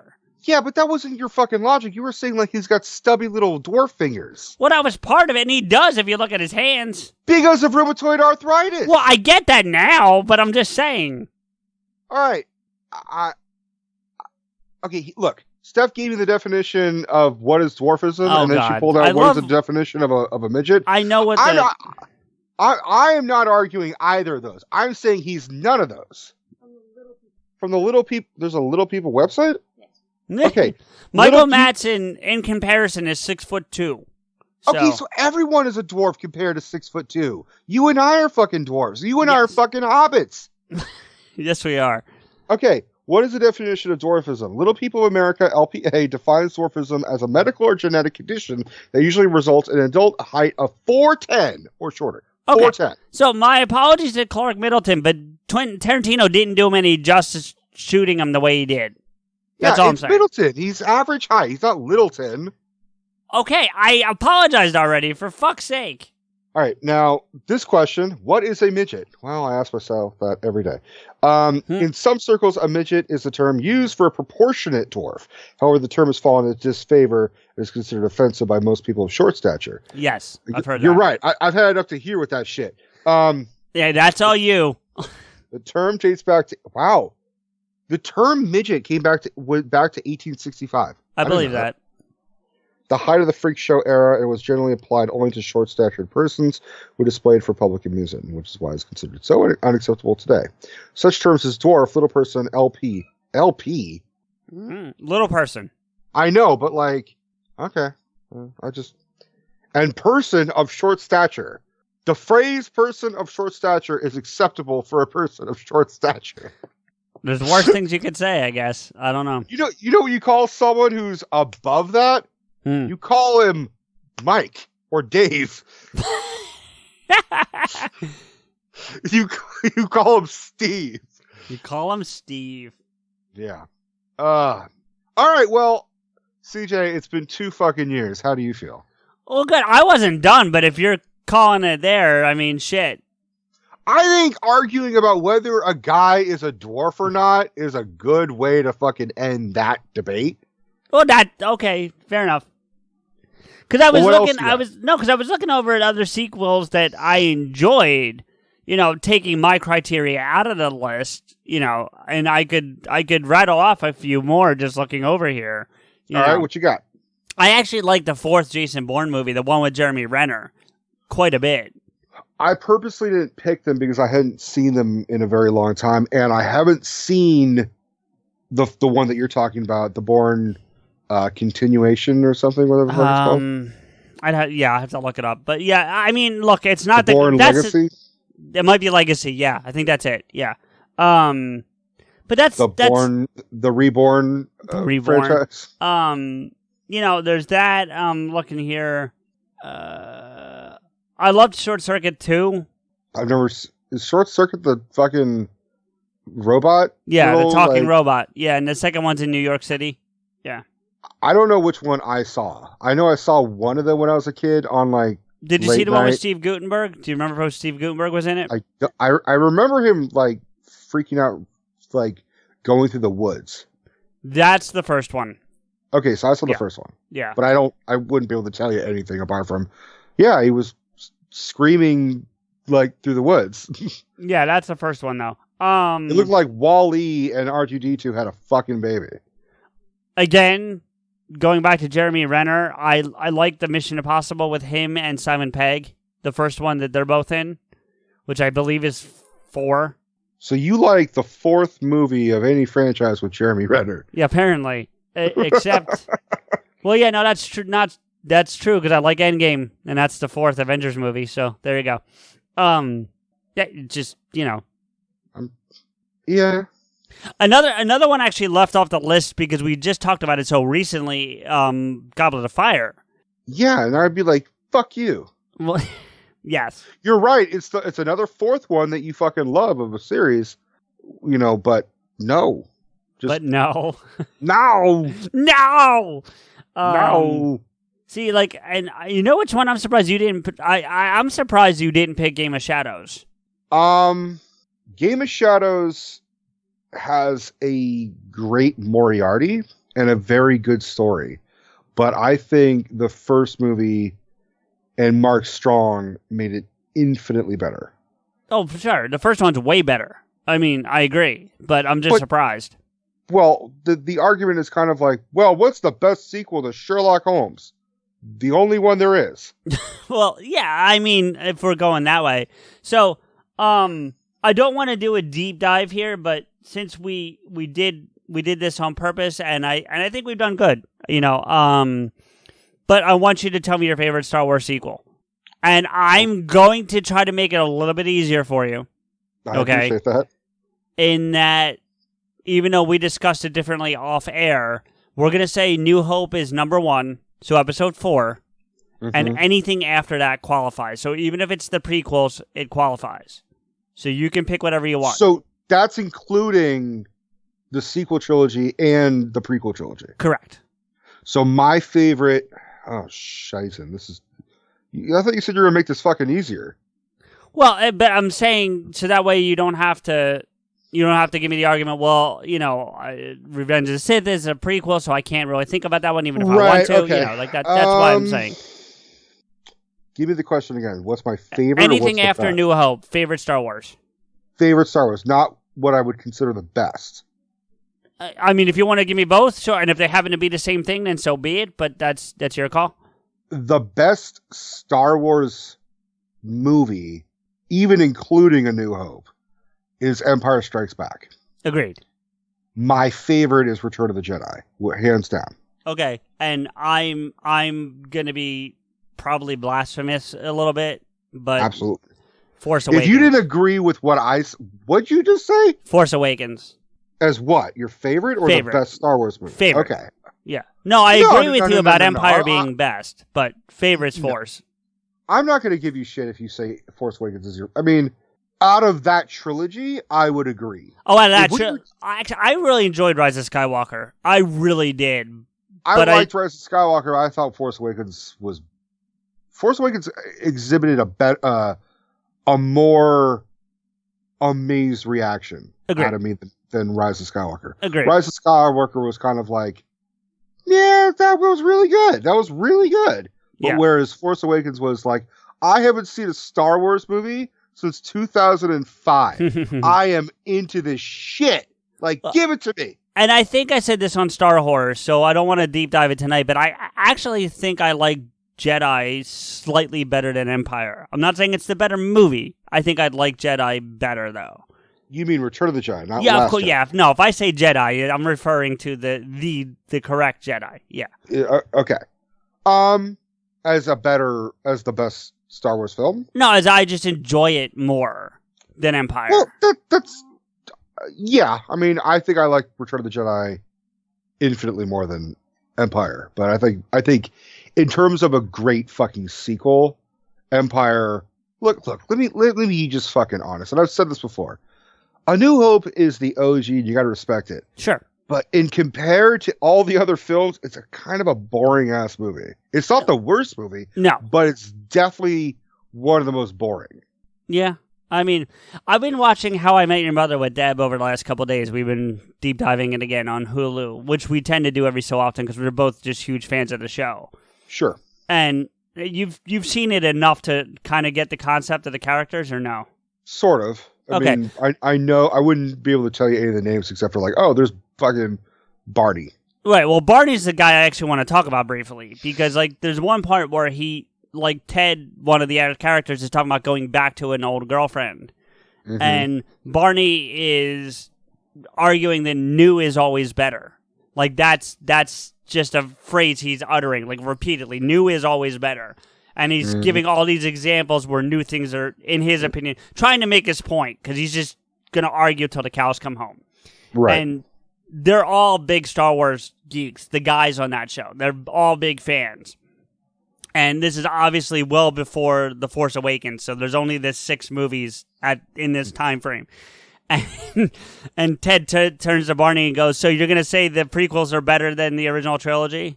And Barney immediately comes over the top with, yeah, I mean, I needed to know about International Trade Federation law.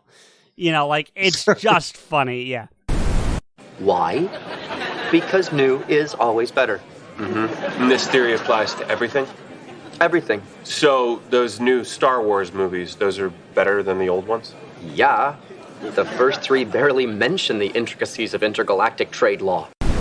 Okay, so we've dealt with Star Wars, and then this one's going to be a little harder, and we'll try to do it quickly if we can. I'm still going to eliminate the Avengers 4 movies, but give me your best MCU sequels. And you can give me more than one, because there's just too many fucking movies to say one. But So sequels, not Iron Man 1 doesn't count. Correct. So if Iron you were Man gonna 1 doesn't count, Captain America First Avenger doesn't count, shit like that. Thor, yeah. Okay. Number 1, Captain America Civil War. Okay. Yeah, that would be right there for me too. Yeah.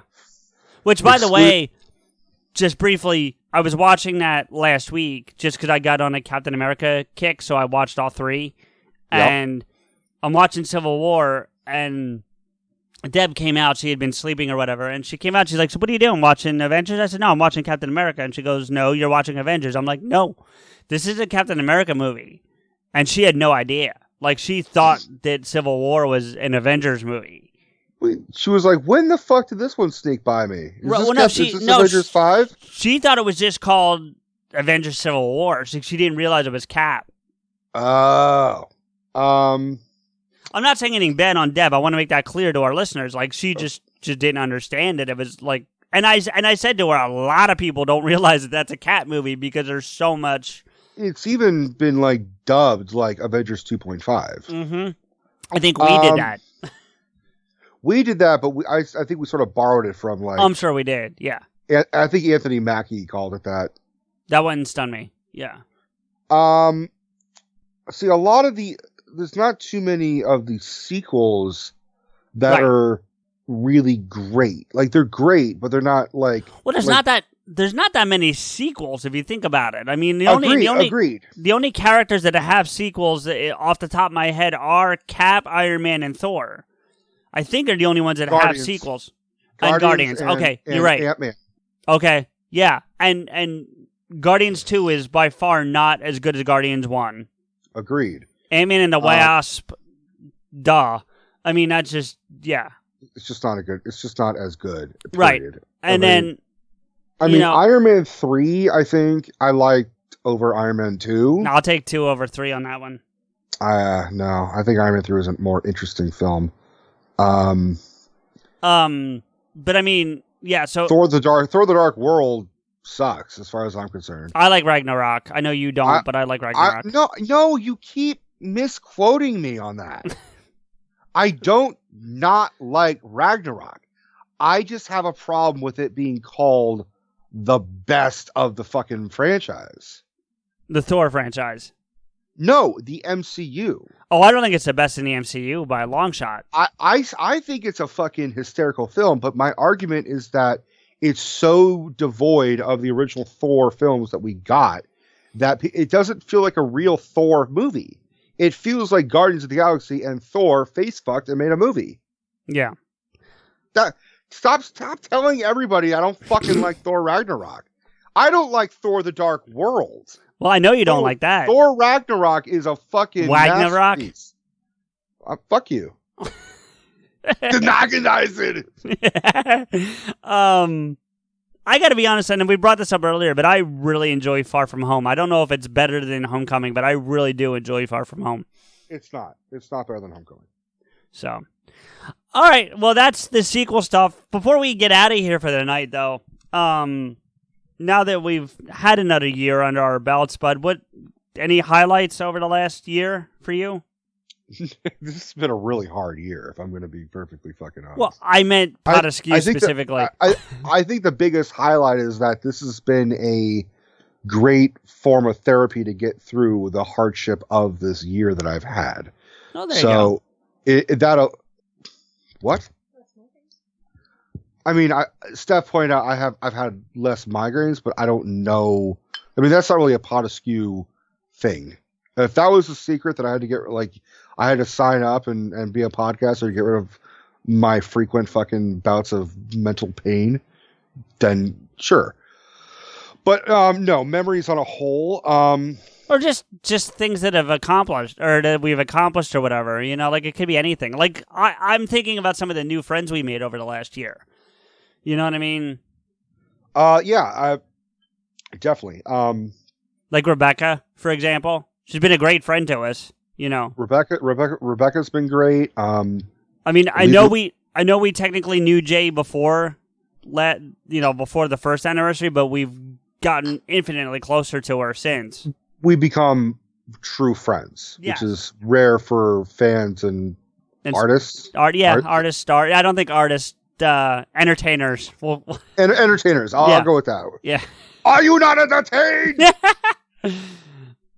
I gotta say, one of my favorite things is Batman Alone. I still think of that very fondly, and I know it almost killed you, but for me to flex my fucking acting chops and to be part of like a theater thing that I hadn't been involved in since high school, was fun. It was. I mean, I have fun with you every week. Sure. That I was looking forward to. It was a different kind of fun. I get it. Like, yes, you're right. We have fun with this every week, but sitting here arguing sequels is very different than what we did with Batman Alone. So right. I mean, it's very different than me.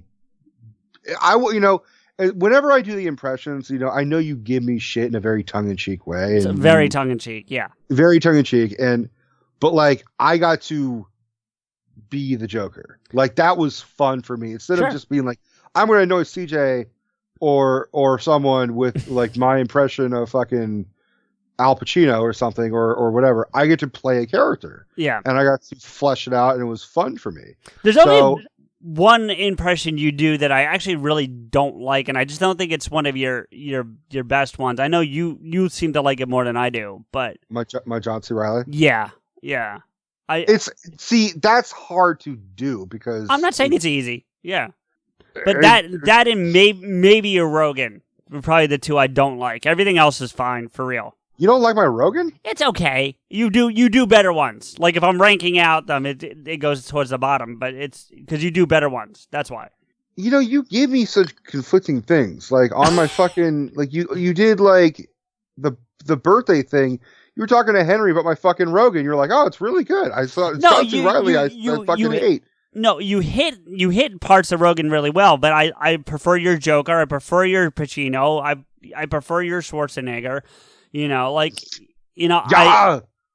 I'm just saying you have others that you do better. That's all. What about my Stallone? Stallone's good. Yeah. See, we need you to fucking pick somebody for me to try. All right. Well, I'll have to think about that, and maybe we'll do that for the 100th episode. Yeah, we'll call it First Impressions. Yeah, because the 100th episode is coming soon. For those keeping track, we're 4 episodes away from 100 at this point. All right, let me do the trailer breakdown. Coming soon. One way in, nowhere out. 100 episodes. CJ, Rico, PodAskew, the sequel. Oh man. So for me in the last year, it's been, like I said, some of the friends we made, the new friends we made, like I said, like Rebecca getting closer with Jay. You know what I mean? The new friends we got, as opposed to the original friends that we got. Those are the true sequels. The new friends we got that we can replace the old ones. We, a big peek behind the curtain, and actually I need to give some shout outs too, but a big peek behind the curtain is over the last 3 weeks, there's been some serious tech issues, and fortunately it has not gotten in the way of releasing content, which is great. We haven't missed a beat, but us not being able to go out and go to work and shit has also been like, well, you can't go out and do shit. You have to do this shit. Right. So now we have more time to fuck with technical shit. Which is nice. And we've gotten a silent investor. And I say that because I think that person does not want to be named on air. But, But you know who you are. And we say thank you. Yeah, for sure. Absolutely. It's weird that you listen to us. Sometimes. I don't think they listen all the time. But anyway, but to that point, meeting Fumes, going online, trying to do, doing the live thing on Facebook was different, and that was fun. Getting outside of our comfort zone, because the last thing I thought we'd ever do is be live. Yeah, I'm grateful for that. That was a good learning experience. It was, but it was positive too. You know what I mean? There was no negativity. Yeah, there. It wasn't like, oh, we'll never do that again. It was just kind of like, all right, I'm so grateful that we can edit. Yeah, for real. But we handled ourselves well there, and then, I mentioned I was on that thing with Fumes last night on his channel doing, being kind of a guest on his thing. And one of the guys in that room, I was mentioning the fact that we're hitting 2 years and celebrating that. And he said to me, he goes, I couldn't do it. He's like, and that's not meant as a negative on us. He's like, he really meant it as that's commendable that you guys have been this committed for this long and been that consistent with what you do. That's a great compliment. I mean, it totally was. When we first started out, you wanted to do, what was it? Bi-weekly, every 2 weeks. Yeah. Yeah. And I said we got to do it once a week. You drug me kicking and screaming into the weekly, really. Yeah. And I think part of it was the dauntingness of having to edit, which does fall on you, unfortunately. Yes, it does. But at the same time, I've been thinking, you and I have discussed behind the curtain of me getting a laptop and learning how to edit, and how you'll be happy to teach me how to edit.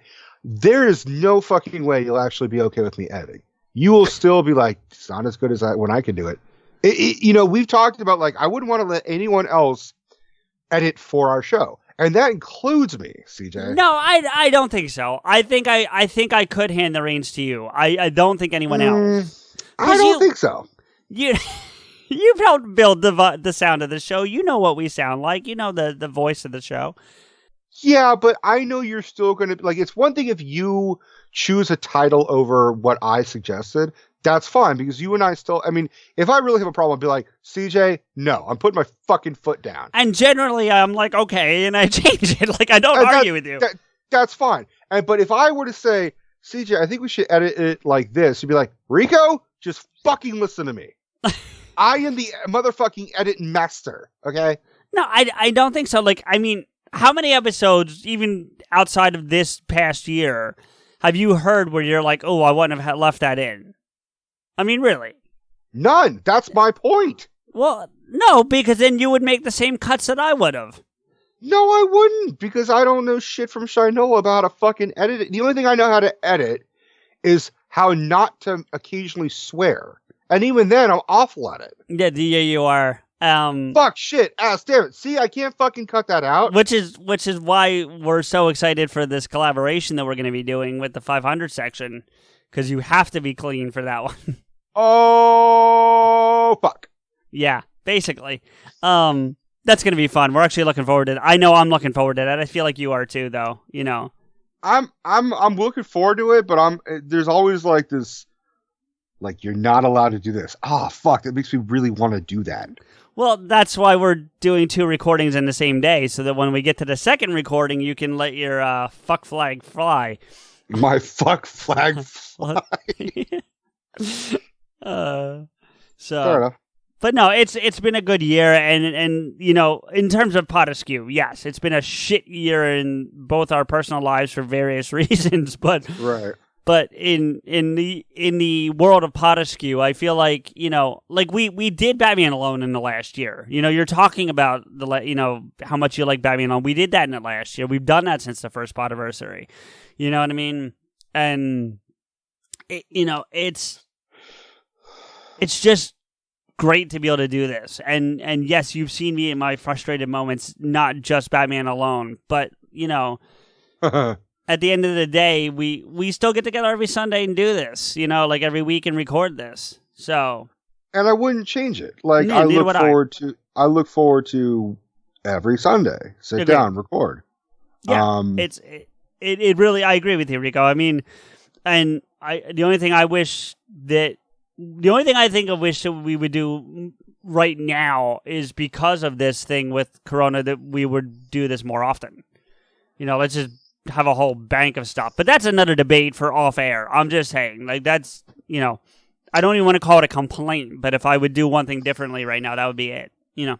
Oh, you put it on an episode. Now we have to fucking, like, shit, I got to up my fucking I can take it out. recording. I'll take it out.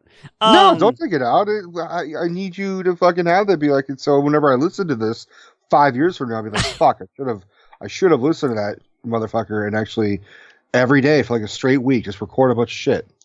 Well, I don't know about every day, but yeah. No, motherfucker. If we are committed, we're fucking committed. You want to make me feel bad, then we're going to fucking both feel bad. All right, fine. I feel like shit. So you look like shit, too. CJ here with a few thank yous and let you know how you can get in touch with and follow the show and us. Listen to us on the Apple Podcast app, Spotify, Stitcher, or anywhere else you find your podcasts. Please don't forget to rate and comment. PodAskew is a member of the Big Heads Media Podcast Network. Visit their website, bigheadsmedia.com, and follow them on Twitter at bigheadsmedia. If you want to agree with or yell at us, follow Rico, me, and the show on Twitter. The show is at PodAskew, Rico is at RantsRico, and I'm at M_Blade. We want to thank logo designer and show friend Mike for his work on our wonderful logo. You can contact him for artwork via email at logomike80@gmail.com. That's logomike80@gmail.com. Thank you to Samuel Lemons for all original music on the show, especially our theme music. You can find Sam on Twitter at Samuel Lemons, all one word, and his music on SoundCloud at soundcloud.com/Samuel-Lemons. Finally, our biggest thank you is to you, everyone, for listening. Rico and I really appreciate your time and look forward to bringing you another episode soon. Hey, Rico, we got through year 2, so what are we doing for year 3? New is always better.